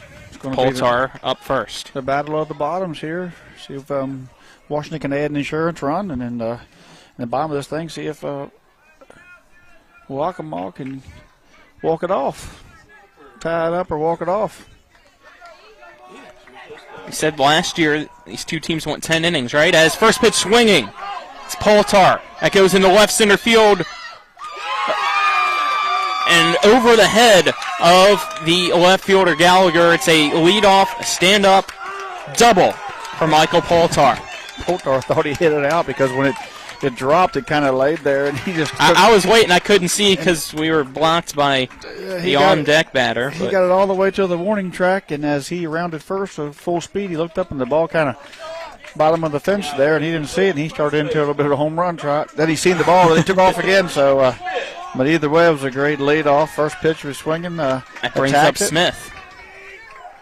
Yeah, these two teams, though, did play 10 innings last year, Colin. 2-1. Smith pops up the first pitch. It goes into the infield. Gully almost let it drop behind him, but he's able to make the catch for out #1. 2-1 Washington win. So it's a completely different type of game. Pitchers duel last year. But close either way. So. Number 12. We're in another one-run game here. That brings Schoen back up as he's checked back in to the 9th spot for Lopez. Schoen will let the first pitch go. It goes off the glove. The throw over to third, sliding in safely is Poltar. Who's running for Poltar? Jackson again? Or Jameson? Jameson's in? Yeah, it's Jameson running for Poltar there as he's courtesy running for the catcher who read that dirt ball and got up and moved up on it. So he's Game 90 changer feet away. has it as Earl. Yeah, Jameson Earl. Jameson Earl. His brother's Jackson, the center fielder. I had it confused. And this one goes by, but right off the backstop and back to the catcher. So good read there by Earl. The older brother, Earl. It's a 2-0 count now. He's out there with his dad Schoen. on third base coach. So it's a family affair. We'll have a timeout called to calm down Gully on the mound. Yeah, I mean, Waccamaw needs to keep this insurance run off the board. One run is, like I've said it before, over and over. One run is a whole different approach trying to get one run back if you get a base runner on than it is two. You know, he kind of takes out the sacrifice, takes out the bunting, takes out those types of things because you have to play for 2 runs and not 1. I think they just want to settle him down. They don't want the ball going to the backstop, giving a cheap run. You know, we're still here at the bottom of the lineup. You know, with the 1 out, if they can get Schoen out here, they can deal with Dunbar top of the lineup with 2 outs. But regardless, they don't want to give the run away. They want to make Washington earn it.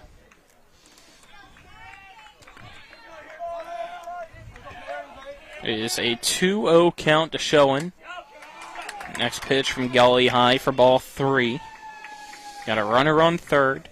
1 out, top of the 7th inning. It is Washington 7, Waccamaw 6. 3-0 pitch. Might have got him, but doesn't matter. It's still a walk nonetheless to put Schoen on first after the walk.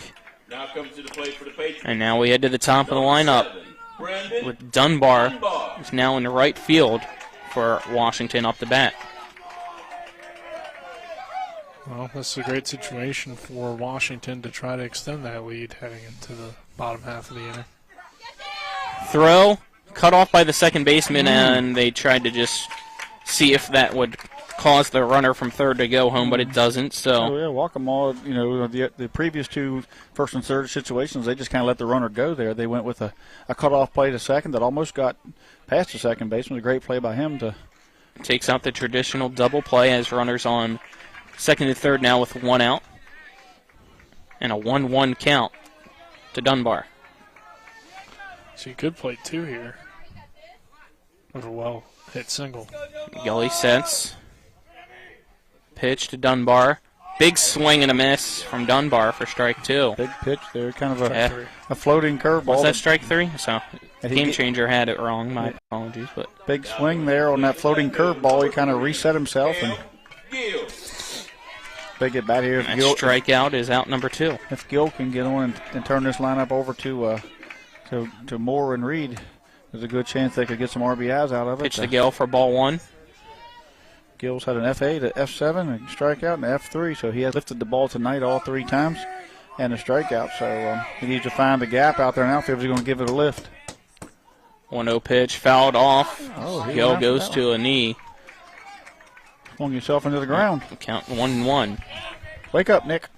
I'm just observing what's going on here. I've been saying all year I don't understand why Cam Moore and Colin Reed aren't in the 2 and the 3 hole. But I like Gill. I'm not saying anything against him. It just makes sense to have your pitch top misses. 2 hitters in the top 3 of the lineup. Yeah, I mean 2-1 count now. Seniors, you know, back there, you want to give them as many at bats as possible, regardless of who's in the 1 and 2 spot right now. But those 2 guys are certainly guys you want to get as many swings as possible. 2-1 pitch, grounder over to the left side. Darden to first in time for out number 3. So 2 runs left, stranded. Will head to the bottom of the 7th. It is still Washington leading Waccamaw 7-6. You're tuned into the Mingo Bay Classic on Talk Radio WRNR and TV 10. We're 3 outs away, fellas.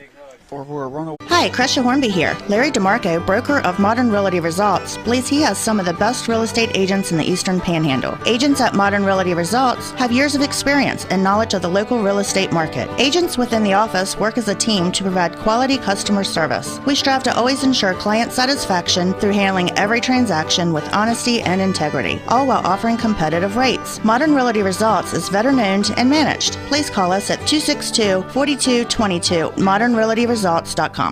Not sure where to go or who to trust with your flooring project? And start with Trips Flooring, proudly serving the area for more than 25 years, specializing in floor sanding and refinishing, along with installation of new flooring, including hardwood, tile, vinyl, laminate, carpet, and the hottest trend in flooring, luxury vinyl, tile, and luxury vinyl plank. Are you on a budget? Check out their warehouse, cash and carry, or call 304-229-7009, or visit them online at tripsfloorsanding.com.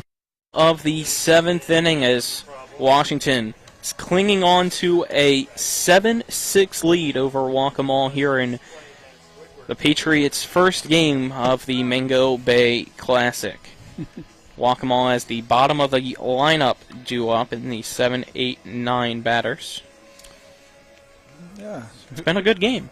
Great start to the tournament. Who's leading up here? Dorenzo? Yep, Dorenzo will be up for the Warriors. This particular spot in the lineup has struck out all 3 times. That is true. And, certainly Clem is looking to make that a foursome here, so to start off this inning. But, this part of the lineup's due. And once you get through that, you get to Gallagher, who's had an E4, and then get to Blake Nash, who's hit by pitch. I think he flew out to the third baseman, hit by pitch. The only parts of the lineup that have not had hits tonight, the 7, 8, 9 batters. Mm-hmm. Here's the first pitch from Clem. This is upstairs to Dorenzo for ball 1. Clem needs to settle down, control his heart rate, try to make sure he doesn't give any free bases here. The one-run game. Certainly want to try to get the leadoff guy, if anybody. Well, you want to get them all, but certainly want to get this fella first. 1-0 pitch. Misses for ball 2 to Dorenzo. Leadoff walks will bite you, so he needs to settle in. Should be in full take mode so he can groove on here. Clem steps on the rubber on top of the pitcher's mound. Sets. Here comes the 2-0 pitch to Dorenzo. Ball 3. Almost like he wasn't in full take, though. He looked like he wanted to offer for it. Maybe a one-run game, though. Hold back the urge. Maybe he got home run power. Yeah, exactly. He's the guy. If he got the power of a 2-0 count, I don't know. It's now a 3-0 count. High ball 4. 4-pitch walk to start off the bottom of the 7th inning. Puts Dorenzo on first. Not a good start. 4 straight balls. He needs to go down, relax, and settle down. Now coming to the plate for the Warriors, number 2. Paul Toys will go out and talk to him, maybe. No, he's just going to talk. And Ryan Gallagher now up to bat. I think he might have said something to him. With the tying run on first. Earlier. But got us a ball game here.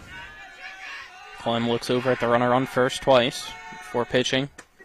Now he's in there. A fastball down the middle to Gallagher for strike 1. Gallagher had come in for Yonkers at some point here and had a ground out to second base there that turned into a E4 on a throw. Pitch high for ball 1. The count now 1-1 to Gallagher. Clem just needs to settle down. Stop, try to overthrow. Just try to trust his motion. Throw some fastballs here to the bottom lineup. Try to get them to pop out, fly out, get themselves out. 1-1 strike. Nobody out, bottom of the 7th. A pitch behind the batter. Gallagher for ball 2. maybe use a visit here. Since he does seem a little riled up. He's wound up. Yeah. 2-1 count. Tying run on first. Big pitch here. You never want to go 3-1. Try to even this score here. Pitch from Clem. High for ball 3. So 3-1 count now to Gallagher. They're not even questionable. I mean, they're out of the zone, no doubt. I'd be surprised if he needs to gather it back in. And the 3-1 here, the young man, with his control, I'm not sure if he even really offer here. 3-1 pitch from Andy Clem. Swing and a miss by Gallagher for strike 2. Now we're getting both sides of the crowd in. Getting little goosebumps. 3-2 pitch, man on first. Nobody out. Here it is. Swing and a miss. Gallagher strikes out for out number 1. Big play, big play. Is going to give Andy Clem some confidence to trust his motion and trust his release point there. And number 7, Blake Nash. That'll bring up Blake Nash with 1 out. The tying run on first. Dorenzo. This coach is smart here. He knows that Clem is a little wound up and he was getting in a groove. So he's going to slow him down, let him, kind of ice him a little bit, and let him feel that heart pounding a little bit in his veins, and don't let him get wound up and throw through 3-4 strikes in a row and get in a groove here. Clem looks over at the runner. First pitch to Nash, swinging and missing for strike one. A little bit of a groove now. The timeout didn't ice him enough. He's still back in it. He's feeling it. Nash steps back in the right-handed box. He's 0 for 2 tonight. Pitch from Clem. At the knees for strike two. Nice pitch. Living there's a nice pitch. If you can live there, you'll be successful. I say that all the time. Right down there at the knees, at the bottom of the zone on the inner half. Tough pitch for anybody to handle, especially at this level.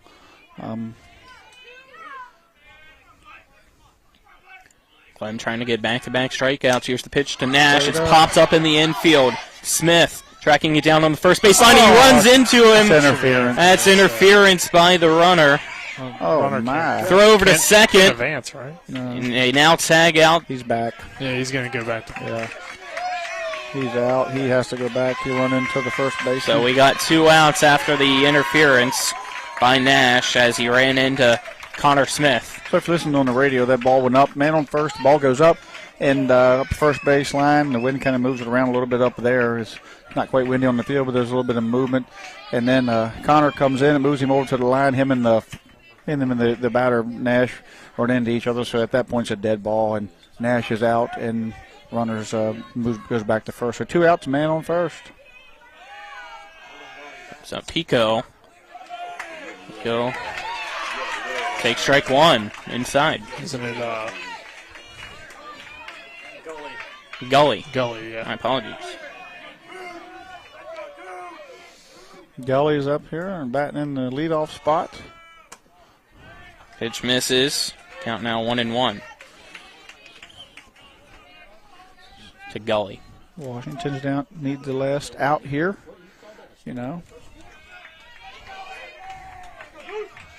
Tying run still on first with 2 outs.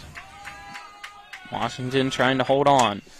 This one fouled off over the first base dugout, so now Waccamaw is down to its final strike, potentially. 1-2 count. Andy Clem trying to get the save for the Washington Patriots. Be a 2-inning save, potentially. 1-2 pitch to Gully. Low for ball 2. That one just misses. Everybody was coming out of their seat for that one. Yep. Gully steps back into the right-handed box. The runner on first takes his lead. Andy Clem on the mound for Washington. It's the 2-2 count against Gully. Here's the pitch. Missing high for ball 3 to Gully. Unlike earlier when he was missing bad, those pitches are not that bad. We're at a side view here, but certainly, as far as high-low and in and out, those pitches are close. Clem with the payoff pitch to Gully. Misses for ball 4, and that puts the potential game-winning run on base at first and the tying run to second. And bring it up Alford, who had that triple earlier, and he was intentionally walked. Yep. He's got a triple, intentionally walk, and a double. So, you have to be really, really careful here with this young man. And right behind him is Nate Mavis, who's had the E6 fielder's choice and is single himself. So, but certainly of all the guys here that can do some big-time damage, Luke Alford has got that power. He just missed the home run there on that triple. Yeah, I believe he might have hit a home run last year. I don't know if it's against Washington or not in this tournament, though. Or at least he had a lot of really well-hit balls from what I can remember. Well, he's barreled some balls up here, and certainly they have to be smart about pitching to him here, even if you have to, you can't give in at this point. And at least you get a lefty versus lefty. You get lefty versus lefty. Yep. Walking him is not the most horrible thing in the world, but comes to pitch from Clem. It's fouled off over the third base dugout and out of play by Alford. He gets a base hit here. We're looking at a tie ball game. Right. And because could potentially be a walk-off as well. His power has forced the outfield back into no doubles, nothing over their head. So, at this point, anything that drops in front is going to be a really tough play for those guys to make a play. Yeah, one pitch. At home. Catches the outside part of the plate for strike 2 to Alford from Clem. Alford doesn't seem too worried about the strike 2 call. He just kind of stood in there and said, all right, I agree with that. Let's go. The 0-2 pitch from Andy Clem to Alford. Grounder over to the first base, in between the first and second base into right field. Rounding third, coming home to scores the tying run. The throw will be not in time, and we're tied in the bottom of the 7th inning. A runner on third now as well as the game-winning run. Clutch play by Alford to tie us up at 7-all. Yep, great play there. Alford didn't get too shook up over that two-strike that two-strike called strike, and stood in there, looked for his pitch, drove it through the hole. Like you said, Trip, they should have walked. Yeah. Now coming to the plate, the shortstop, number 3. So you got runners on the corners, 2 outs. A game-winning run 90 feet away for Waccamaw. First base coach is telling the guy on first to, kind of keep it cool. You got the red light on, but I'm taking second here and getting rid of that for us because they're not going to throw down. Mavis up the bat against Andy Clem. Pitch from Clem to Mavis. Fouled off over the first base side and out of play for strike 1. I suppose, though, also his run is kind of irrelevant. Yeah, but it just makes it a lot easier to play up the middle. You want to force those guys to throw the ball across the diamond. And then they're not going to throw down. So yeah. The 1 pitch, swing and a miss for strike 2 to Mavis. These two teams like to play extra innings according to last year, so here we are. An opportunity for this to happen again if Mavis doesn't come through here with the walk-off. 0-2 count. 2 outs, runners on the corners for Waccamaw. Pitch from Clem to Mavis. Grounder over to the third base side, sliding for it. Moore, the shortstop, throw over to first in time, and we are headed to extra innings. It is Washington 7, Waccamaw 7. We'll head to the 8th after this 60-second break. You're tuned into the Mingo Bay Classic on Talk Radio WRNR and TV 10. Jambo Construction and Fencing Company, LLC, is a veteran-owned and operated company right here in the Eastern Panhandle, West Virginia, that specializes in decks, fencing, and hardscaping. Find us on Facebook at Jambo Construction and Fencing to see more of the projects we've completed. For a free estimate, you can call Bo Bartley at 304-268-5452 or Jamie Gall at 304-279-5053. We are licensed and insured in the state of West Virginia, and as Martinsburg alums, we say, go Bulldogs. With 4 new car dealerships and 4 used car dealerships in 3 states, Parsons is the largest used car and fastest growing new car dealer in the tri-state area. Take Parsons Ford with huge savings on hundreds of new Fords, financing from 0%, Parsons' goal of financing for all, and Parsons' famous above-market trade-in allowances that help make Parsons #1 for used cars too. See why so many won't buy anywhere but Parsons Ford in Martinsburg. We became #1 by making you #1 first. Parsons. Back to Waccamaw High School as we head to extra innings between Washington and Waccamaw as we're tied at 7-all. With extra innings, just like last year, the rule similar to the MLB now, they will start with a runner on second base for the Patriots. No, that was a great play. I mean, I know that the big thing that inning was scoring the tying run there, but that was a great game-saving play by Cam Moore on a shorty. Yeah. Kind of went to his backhand side and corralled that ball in, and made a strong throw across the diamond and got the runner out by a step. But if that ball skips or if it sails, then the game is over there. So Cam has an opportunity now to drive a run in with the man and starting with the man on second here in the extra innings. As it's him and Reed. Yep. Coming to the plate. I forgot that they did that in this tournament, and it didn't even matter. We still got 3 extra innings last year. Yes, we did. On second base. I mean, this year they're going first inning man on second extra inning man on second, third extra inning bases loaded. Right, I think it was not until the second or third extra inning that they put the runner on second base. Well, it looks like we have a new pitcher. Number 4. I don't know, who is that? Cam somebody. It's number 6 out there. 1-0 pitch, now missing for 2. Cam Kraft. The lineup is Darden, Mavis, Alford, Patrick. Outfield is Gallagher, Nash, Dorenzo with Clark catching and Kraft pitching. 2-0 pitch. Misses for ball 3 from Kraft to Moore.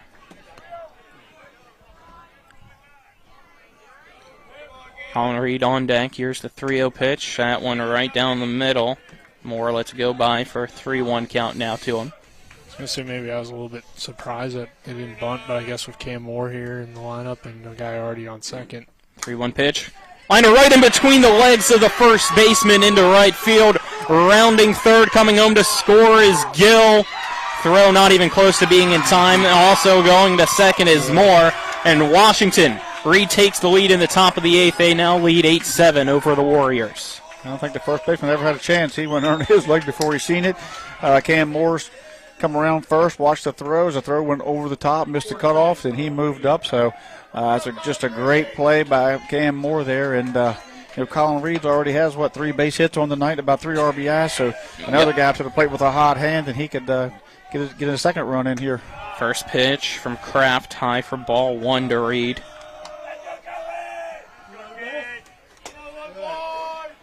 Reed. The ball was hit as hard. Tripp said, 3 for 4 tonight.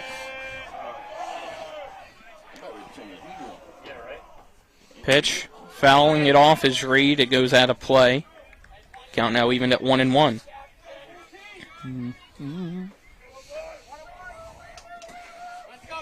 Reed looking to drive something here into single. The outfield has to, again, be respectful to the hitter, so they're back a bit. 1-1 pitch. Grounder in between first and second into right field. And Reed with another base hit, and it's another RBI base hit. Washington up by 2 in the top of the eighth at 9-7. Back-to-back hits to start off extras. Tough out. I mean, Reed knew that, unless he got something to pull there, his baseball IQ was looking to take the ball the other way to at least move the runner up to get that second run.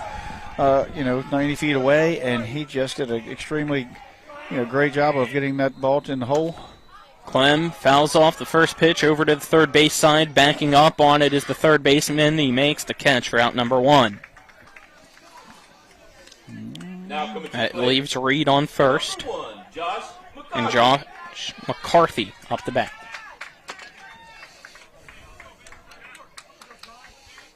Young lefty here again. Waccamaw has used, a dugout full of players here tonight and been very competitive, each and every one of them. So a great team. And first pitch called a strike to McCarthy. Some depth over there in that dugout. 1 out, runner on first. McCarthy fouls off the next pitch. Strike 2 now to McCarthy. Struggled tonight. He reached base once on an error, later scored, but other than that, he lined out to shortstop and has struck out twice. He's got an 0-2 count against him. Here's the breaking ball from Kraft. It goes outside. The count now 1-2. 1 out. Reed for Washington on first as they lead 9-7 now in this extra inning, the first extra inning of the night. McCarthy looked like he wanted to swing at it, was able to hold the bat back. The count now evened up at 2-2. Lefty tried the backdoor curveball there, and he fouled it back to the glove, and then he was going to push it, but held off. Kraft checks the runner at first. Here's the 2-2 pitch. Pop up over to the first base dugout and out of play for McCarthy, keeping the count at 2-2. Now the night air has cooled. Yes, it has. The temperature dropping here at Waccamaw High School. Still a great night of baseball, though, for day 1 of the Mingo Bay Classic. Myrtle Beach, South Carolina. Here's the 2-2 pitch from Kraft. Swing and a miss for strike 3. Down goes McCarthy for out number 2. Now coming to the plate for the Patriots, the catcher, number 23. Showing about 58 degrees after we had nearly 70-degree, real feel 70-degree game day earlier with the sun out, but actually I believe it was a little bit warmer than that, and so we're getting a little bit of a cool breeze, and a 58-degree night here is going to cool off quickly. Brings up Poltar with 2 outs, runner on first for Washington. Runner going. That just goes to show and that's a great jump by Reed to steal second base. Not even an attempt at him to throw down from the catcher. That's what he does. He's a master of the game. He understands it. He watches. He reads, and he takes advantage. And there's nothing they can do. He might steal third, all these guys. Poltar fouls off. The next pitch, the count now even at 1-1. Some people use their legs to steal. Some people use their brains. Very few can do what Reed does when you're limited with track speed. You have to be a student of the game. Read pitchers. Reed, he's sneaking out there now, thinking about it. Kraft sent pitch high for ball 2 to Poltar. What this does too is this tells Kraft that this guy will run. I mean, his body size doesn't. You don't think he's as a base stealer, but he just stole on him, and it was it's demoralizing a little bit when you can just steal standing up like that in a close extra inning game. This pitch misses low for ball 3 to Poltar. And it forces Kraft now to pay attention to Reed out there, and kind of takes him off his game a little bit. Comes the not yet. I was about to say here comes a 3-1 pitch, but we get a timeout called right before Kraft. We're going to get a pitch clock violation here in a minute. Up. Runner on second. Next pitch to Poltar. Took by Poltar for a strike. The count now full at 3-2 with 2 outs. Runner on second. We're in the top of the 8th. It is Washington 9, Waccamaw 7. The Patriots have taken a 2-run lead here in extras. Reed's keeping an eye on him. Crafts. Payoff pitch to Poltar. It's ripped right back up the middle into center field. Bobble. Coming home is Reed. And it is a 3-run lead now for Washington with the RBI single by Poltar. They now lead 10-7. That one was a rocket right back up the middle, Trip. Chuck and duck. Chuck it and duck, because it's coming back. The old Charlie Brown move, isn't it? And that spun his hat around. That ball was hit well, 3-2 pitch. Kraft had to, he came into Poltar right down the middle, and got the pinch runner, Jamison Earl out there, the courtesy runner, Jamison Earl out there. Smith takes the first pitch, misses low for ball 1.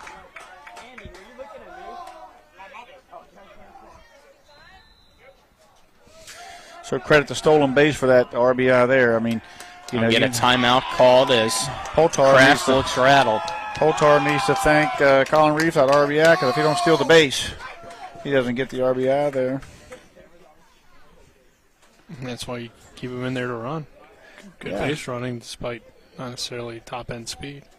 Yep. Quick mound visit for...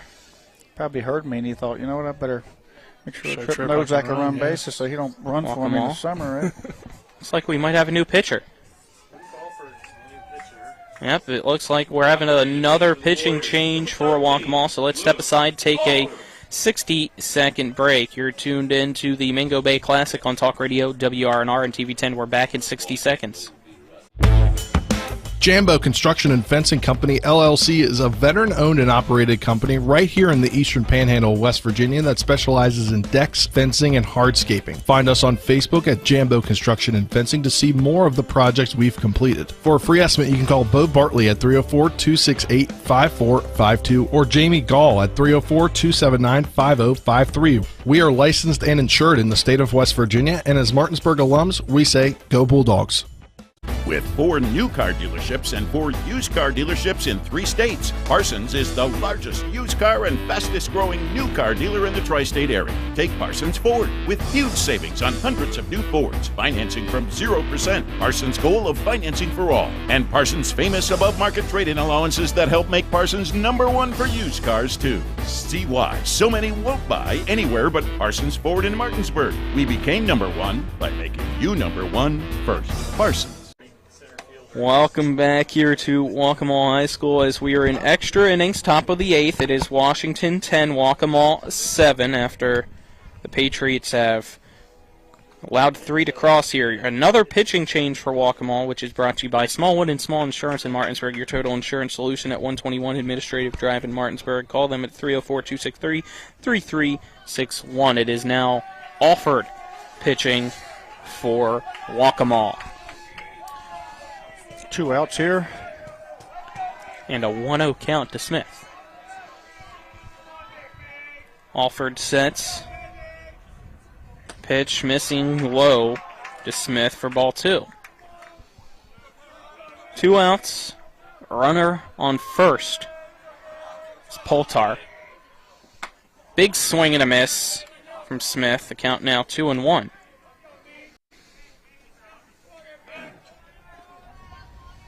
Alford quickly working on the mound. Here comes the 2-1 delivery. Runner going. Going to be up.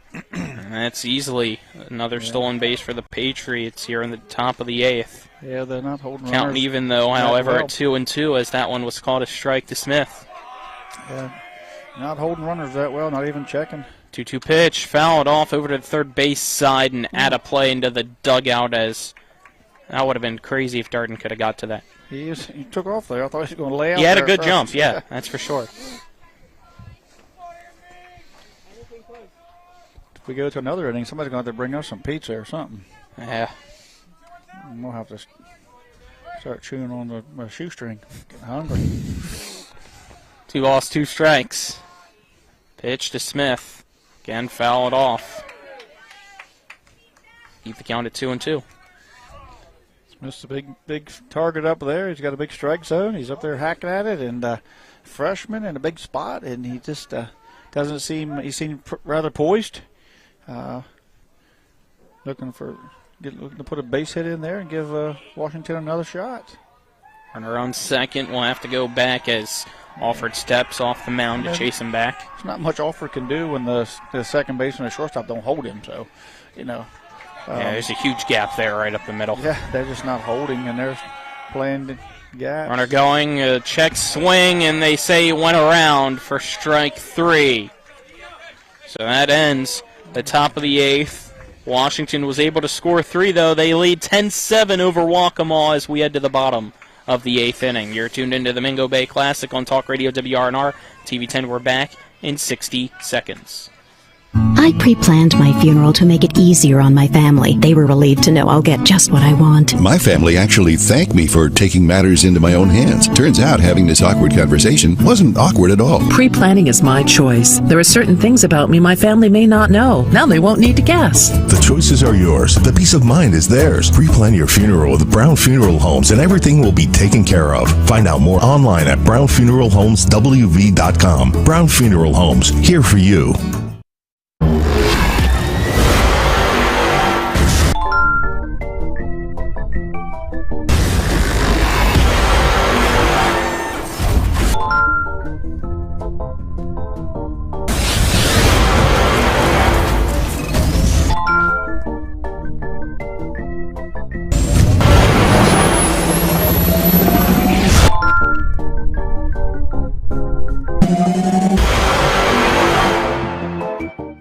Welcome back to Waccamaw High School as we are in extra innings. It is a 3-run lead for Washington as we head to the bottom of the 8th. And again, for those that might just be tuning in, the rule here for the Mingo Bay Class.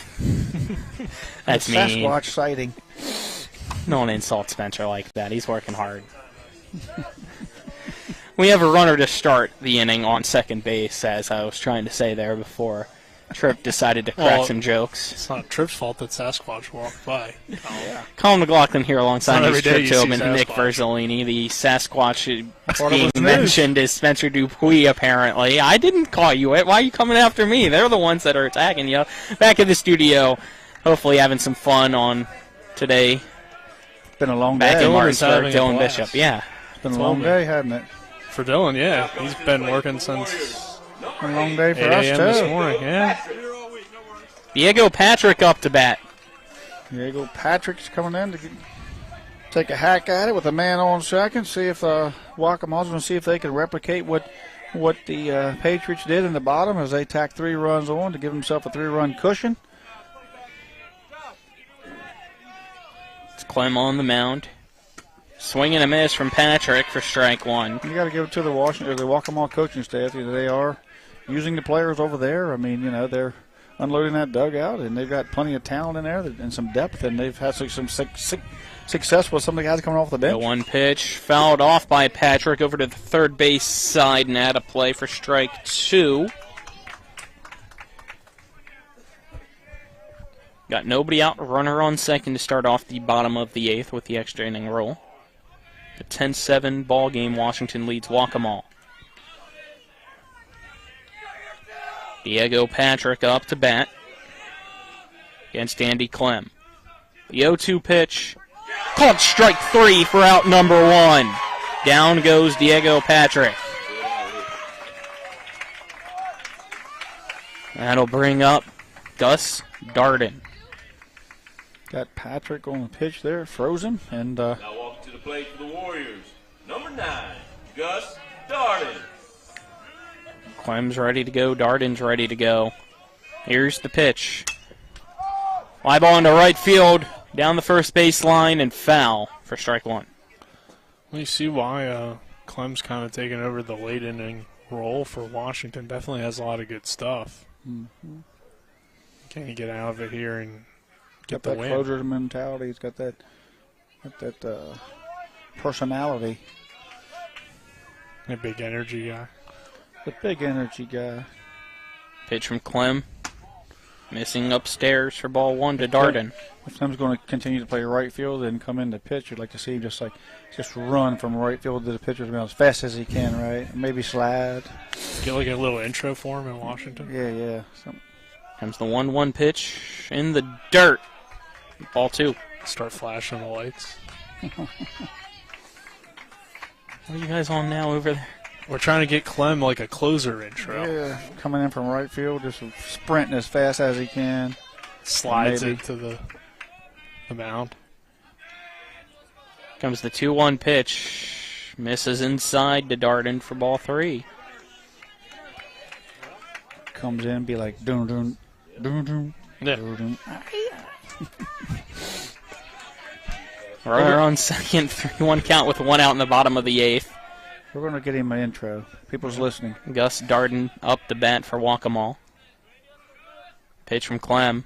Swing and a miss for strike 2. Big cut there by Darden. Big cut there. He's trying to turn this into a 1-run game with that swing. Night's cooled off a little bit. The ball hasn't flown really well to either one of the parks as far as, out of the park. A lot of them have had some good exit velo, but fell short. Payoff pitch. This one is a shot into right center field. Earl trying to track it down. He makes the catch. The throw over to third. It's going to be close. He's safe. He slid under the tag on. My goodness. That was close. I thought that was about to be the end. What a throw there from the center fielder. Where did that come from? I don't know. Jackson Earl. Jackson Earl, though, with a missile. He comes across to the right field side, makes a catch on the run, sets his feet and turns and. I mean, the throw was in time. The tag was just a one hop. Yeah, wow. And it wasn't even like a full. Waccamaw's down to his final out. That was beautiful. A freshman made that play. I mean, I haven't seen. I mean, that was a big time throw. Clark's up the bat with 2 outs. Runner on third, down by 3. Here's the pitch from Clem. It's a grounder to the shortstop. Throw to first. In time, Washington wins it in extras. Your final score, 10-7. The Patriots get the win over the Warriors. What a game to start off the Mingo Bay Classic for the Washington Patriots as they improve now to 6-8. Both teams shake hands. 6-8 on the year. 1-0 in the Classic.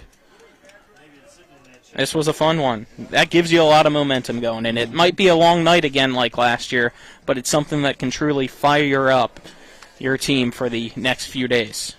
One thing you see going through the line, you see Robbie Lopez with some ice on that shoulder. I know he kind of went down for that swing, so the trainers have checked him out, so that'll be interesting as the week moves forward, see how he feels. But a great day for the Washington. There was inconsistencies up and down each inning. They had flashes of brilliance, and then they would have a great inning, and then a solid inning, and then an inning where things just didn't go their way, walks, free bases. Then they'd have a clean inning. So, this team can get it done. They just have to clean up those, those errors or those things that create those longer innings and increase that pitch count for their pitchers. But still trying to feel themselves out, but they find a way to win and stay in the games. And it was a great game to watch, and I'm glad we made it over here in time to see it, and I hope everyone enjoyed it. But Cam Moore with a four hit day with probably 3, 4, 5 RBIs was just an unbelievable day at the plate for him, and the rest of the guys are just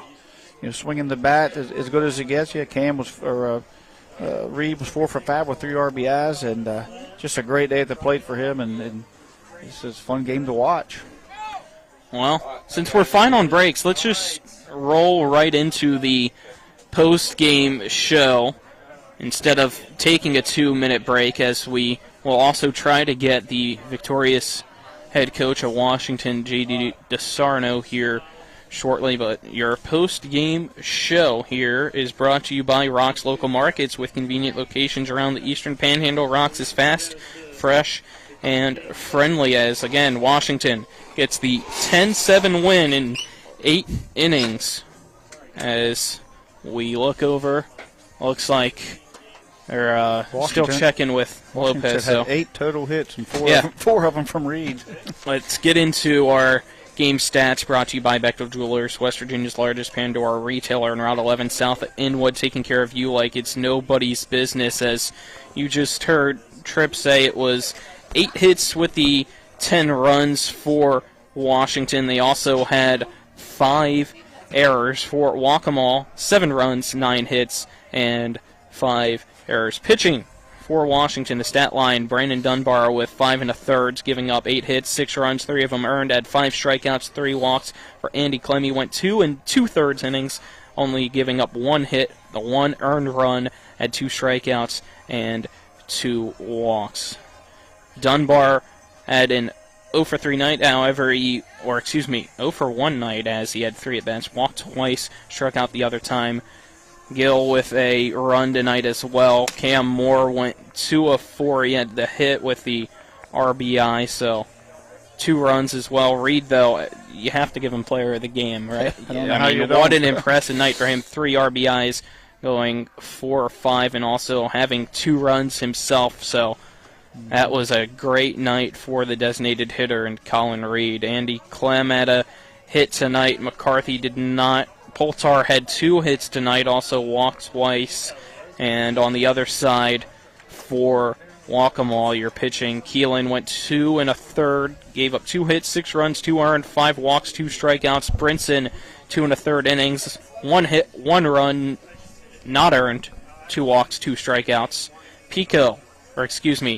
That is not Pico, as the Game Changer still has it from last year. It was Gully, as I keep getting messed up there. But Gully went 2 1/3 with 2 hits, 2 strikeouts, 1 walk allowed. And then Kraft went 2/3 of an inning, giving up 3 hits, 2 runs, both earned, and the 1 strikeout. And then Alford came in for that final out with the strikeout. So while Washington wraps that up, that was your game stats and your game summary, also brought to you by the Farmer and Mechanics Insurance Companies. When it comes to your home, auto, farm, or business, they're trusted, reliable, and experienced. Call them at 304-263-0809 or go to FMIWV.com. While we wait for them to finish, let's give our player of the game as well, brought to you by WVU Medicine, Berkeley and Jefferson Medical Centers, leading healthcare here and everywhere. And we're on an agreement that it's Colin Reed, correct? Correct, yeah. You have to give Colin Reed 4 hits, some big hits there. He's leading his team. I mean, he's a little bit banged up, so he's in a DH role, but during that DH role, he doesn't just sit there on the fence. I mean, he's clocking pop times and the pitcher's times at the plate, and he's reading. He's keeping an eye on that guy. I noticed one time he got a base up the middle on an off-speed pitch, whereas just as mid-pitch he moved up in the box, so he kind of knows what's coming. So just been a great. He just does a great job as a. He just does a great job as a leader on this team, and he's just an old soul who just, he tries to keep these young guys up. He knows we're going to be some inconsistencies this year with this young team filling some big spots. So with a freshman right side of the field, and so just a great performance by him tonight. So it looks like we're going to get 2 interviews here for the post game, not just Coach JT DeSarno, but it looks like our player of the game and Colin Reed will also make his way over, so we'll do the best we can here for him to be able to hear us as we got the press box and the net to go through. But Colin, congrats on the win. A big night for you, obviously, offensively, with 4 hits, 3 RBIs, and 2 runs. Just talk to us about how you felt like your game was tonight, man. I thought offensively it was probably our best game against pretty decent team. Now we can't have the hitting and pitching go together. It's either one or the other, but we'll get it together. I thought we played great tonight. Well, the team had 8 hits. You had 4 of them. But you have some quality at bats, and you and I both know that not necessarily is always in the stat line, but the approach at the plate and those types of things. You got some young guys out there on the field. You're a little dinged up. I mean, you're trying to be a leader in the dugout. There's going to be some issues with those guys. They're going to have some, they're going to throw some balls away, and they're going to do some great things, and then other times they're going to do some kind of dumb, inexperienced things. So how's the feeling in the dugout with this mixture of old and new, or seniors and freshmen? How's that working out? Yeah, it's tough when you're losing because a lot of them don't. They always win. They've always played together and they've always won. So kind of teach them how to roll with the punches and knowing you can't just give up and lose all your energy when you make a mistake because it's going to happen. It's growing pains. So everybody's been asking us, and we hear it all the time, but when are we going to see the return of Colin Reed on the field, on the pitcher's mound? How's that feeling? I know you have some arm soreness and some tendonitis things going on. So how you feeling now? How's it? I'm feeling a lot better than I did 2 weeks ago. 2 weeks ago I wasn't feeling great at all. I was just hoping I could be able to pitch again, but I definitely feel by playoffs I'll be back and ready to go for pitching. Hopefully I can start playing the field, maybe the end of this week, maybe next week. Okay. Well, congratulations on a big win here. You guys are Waccamaw, and you guys want to play extra innings all the time, it seems like. So, but, yeah, we had some fun here watching it, and, just keep doing what you're doing and keep the chemistry in the dugout up, and we just have fun watching you and Cam hit and the rest of your guys. Thank you, guys. Yep. Congrats, Colin, on the win. We'll now swap him out with Coach JT DeSarno, who's ready to go. And Coach DeSarno, congrats on the win, a extra inning win again here against Waccamaw. Just talk about the emotion and what you liked from your team in this victory. Well, can't come to Myrtle Beach without playing at Waccamaw in an extra inning game, I guess. Fortunately, second year in a row, we got out of here with a tough win, so. We'll take it and try to ride the wave all the way through the week. You got a great performance by Brandon Dunbar. He goes out there, he's animated, he gives you all he's got. He expects perfection out of himself and, of course, in his teammates. But you got a young team out there with some seniors and some freshmen. We asked Colin about it a little bit, and it's kind of tough getting these older guys to understand the inconsistencies of the younger guys. But so you got a big job in there keeping the dugout, and I noticed a couple of times you went out and talked to those guys. But you got Colin Reed, the player of the game, who's also, I think, not only is he a player of the game with the way he hits the baseball, but the way he keeps everybody calm down, and he's got that real stoic. He's just very, we got to keep going, we got to keep fighting. What is it like to have a guy like that in the dugout with you? Invaluable. Invaluable. He is. I've said it a million times. He's my coach on the field, and now he's in the dugout, and he's coaching just as well. He's a one-of-a-kind kid, and we all would definitely benefit. He makes coaching baseball easy. So, I can't say enough about him. And you mentioned Dunbar, and the thing about Dunbar is he's about 5'7", but he thinks he's 7 foot tall and bulletproof, and he gives you everything he got every day he goes out. So anytime he's on the mound, I think we got a fighting chance for sure. Well, he's going to fight you to the end, that's for sure. You don't want to back him in a corner, What about Andy Clem? He comes out and says this is his first game back. We don't want to mention it, but he had the suspension. You just did. He had the suspension, and we didn't want to mention it in the show, but we did. So we might as well talk about it. He did. But anyway, he comes out and he gives up the lead. But he's able to regain his composure and come out. And how big is that for you guys? I mean, he has that closer mentality. Oh, yeah. Andy, I think it's raw emotion with him. And we just got to be sure we harness that day in and day out. But, we've had great conversations since that unfortunate event there. And, he's totally locked in now. And he knows what his role is and how much I rely on him. And, he took a year off from baseball last year, played it in his sophomore year. But I love having him around. And, he's definitely the attitude of a closer. And he's ready to shut anybody down. So can't say enough good things about Andy either. Yeah. Great win tonight. You guys pulled it out. You fought through the adversity, the errors, the innings, the baseball balls. You just kept fighting and kept fighting. I think that's what it says a lot about your team, because no doubt with some of the inexperienced kids, you're going to have to fight through some adversity as you move forward, as they get that experience. Oh yeah, baseball's a roller coaster sometimes, and we go up and we go down. And when it's good, we're rocking and rolling. When it's not so good, we just got to keep grinding. So, did you realize that Waccamaw brought 9 seniors back from that team last year? Oh yeah. I saw a lot of familiar names, especially, I like to let the kids decide, but, I think the coaching decision to walk 13, I remember him from last year. I think every time he touched the ball, it went far. So. Well, he had a triple and a double, and, he RBI single, he buries the ball up, so, it's very understandable. Oh, yeah. Well, you got to get back at it tomorrow. Yes, so, indeed. Yeah, you don't have much time to take off. Get right back at it. Yep, that's what we're here for, play baseball. So. Yep. Thank you, Coach DeSarno. Congrats. Again, that was Colin Reed, our player of the game, as well as JT DeSarno, the head coach of Washington, as they get the win over Waccamaw here on day one of the Mingo Bay Classic, 10-7. As we wrap things up here from Waccamaw High School, tomorrow we got 2 games for you scheduled. First one at 12:30, that is Hedgesville against Princeton. And then tomorrow night, around 7:30, you have Martinsburg against Georgetown. For Dylan Bishop, who you'll hear from shortly, as well as Spencer Dupuis, Nick Verzolini, and Trip Tobin, I'm Colin McLaughlin, signing off here. Have a great rest of your evening, everybody. Jambo Construction and Fencing Company, LLC, is a veteran-owned and operated company right here in the Eastern Panhandle of West Virginia that specializes in decks, fencing, and hardscaping. Find us on Facebook at Jambo Construction and Fencing to see more of the projects we've completed. For a free estimate, you can call Bo Bartley at 304-268-5452 or Jamie Gall at 304-279-5053. We are licensed and insured in the state of West Virginia, and as Martinsburg alums, we say, go Bulldogs.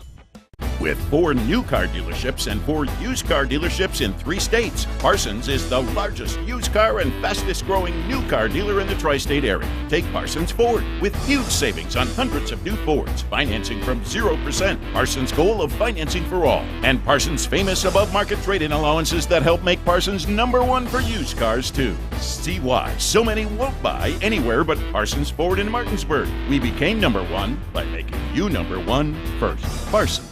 I pre-planned my funeral to make it easier on my family. They were relieved to know I'll get just what I want. My family actually thanked me for taking matters into my own hands. Turns out having this awkward conversation wasn't awkward at all. Pre-planning is my choice. There are certain things about me my family may not know. Now they won't need to guess. The choices are yours. The peace of mind is theirs. Pre-plan your funeral with Brown Funeral Homes and everything will be taken care of. Find out more online at brownfuneralhomeswv.com. Brown Funeral Homes, here for you.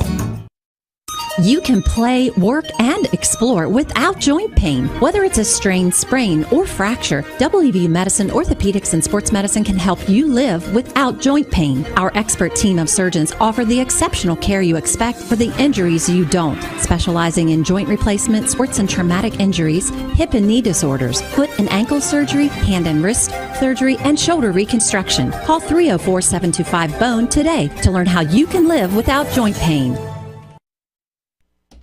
Welcome into the post-game scoreboard show here on Talk Radio WRNR and TV10, brought to you by Cody's Auto Body at 851 Wilson Street in Martinsburg, where you get the work done right the first time. Call 304-901-4777 or visit their Facebook page. Dylan Bishop here with you for Talk Radio WRNR and TV10 on the Cody's Auto Body post-game scoreboard show after you just saw an 8-inning game between Washington and Waccamaw, where the Patriots took the 10-7 victory over the Warriors. Earlier today, we had coverage on TV10 and Talk Radio WRNR as Archbishop Malloy was able to take a 3-1 victory over the Martinsburg Bulldogs in day one of our coverage of the Mingo Bay Classic, as we'll have 2 games tomorrow and going on into the rest of the week. We'll get you some scores from around the rest of the sports world here tonight, starting with more baseball, including what we have going on right now across the major leagues.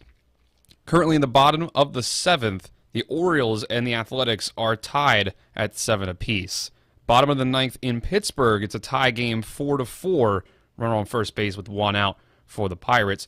7-1 lead for the Rays over the Red Sox, as the Red Sox are down to their last 3 outs. 7-1 in Tampa Bay. Tampa looking to try to improve to an 11-0 record. Top of the 8th in Philadelphia, the Marlins are up 5-3. Top of the 5th, the Blue Jays are down 3-2 to the Tigers. Bottom 7 in New York as the Padres lead the Mets 2-1. After 5 innings in Atlanta, the Braves have a 6-4 lead over the Cincinnati Reds. Bottom of the 6th in Minnesota, 3-2 lead for the Twins over the White Sox. Bottom of the 3rd, the Cubs currently lead the Mariners 8-7. 3-2 lead for the Rangers over the Royals in the bottom of the 4th. And the last game that's ongoing right now, Cardinals with a 1-0 lead over the Colorado Rockies in the bottom of the 2nd. The Nationals will be taking on the Angels in Los Angeles in Anaheim. You're at 9:38 scheduled first pitch on ESPN Plus. 9:40 first pitch for the Diamondbacks and Brewers. 9:45 for the Giants and the Dodgers. And one game that's gone final today, the Yankees defeating the Guardians 11-2 in Cleveland. And some games going on the first day of the play-in tournament in the NBA. Currently, 8:06 left in the 3rd quarter. The Hawks with a 69-63 lead over the Heat in Miami. That's the first of 2 games scheduled for today. At 10 o'clock on TNT, a scheduled tip between the Lakers and the Minnesota Timberwolves in Los Angeles. Again, the game you just saw and heard here on Talk Radio WRNR and TV 10. Washington 10-7 in 8 innings over the Waccamaw Warriors. This has been the post-game scoreboard show brought to you by Cody's Auto Body. My name is Dylan Bishop. For everyone here on Talk Radio WRNR and TV 10, hope you have a great rest of your Tuesday night.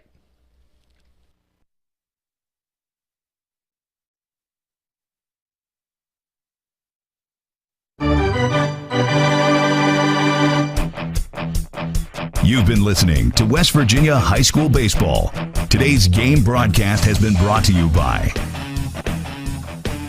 Parsons Ford of Martinsburg, The Skinner Law Firm, Laddie's, Trips Flooring, Jambo Construction and Fencing, the Mirius Group of Financial Advisors, Smallwood and Small Insurance, CMA Honda of Winchester, Bechtel Jewelers, Cody's Auto Body, Rock's Local Markets, CMA Toyota Chevrolet of Martinsburg, Orsini's Home Store, Farmers and Mechanics Insurance Companies, WVU Medicine Berkeley and Jefferson Medical Centers, the Mansion Ferretti Law Firm, and by Hagerstown Ford.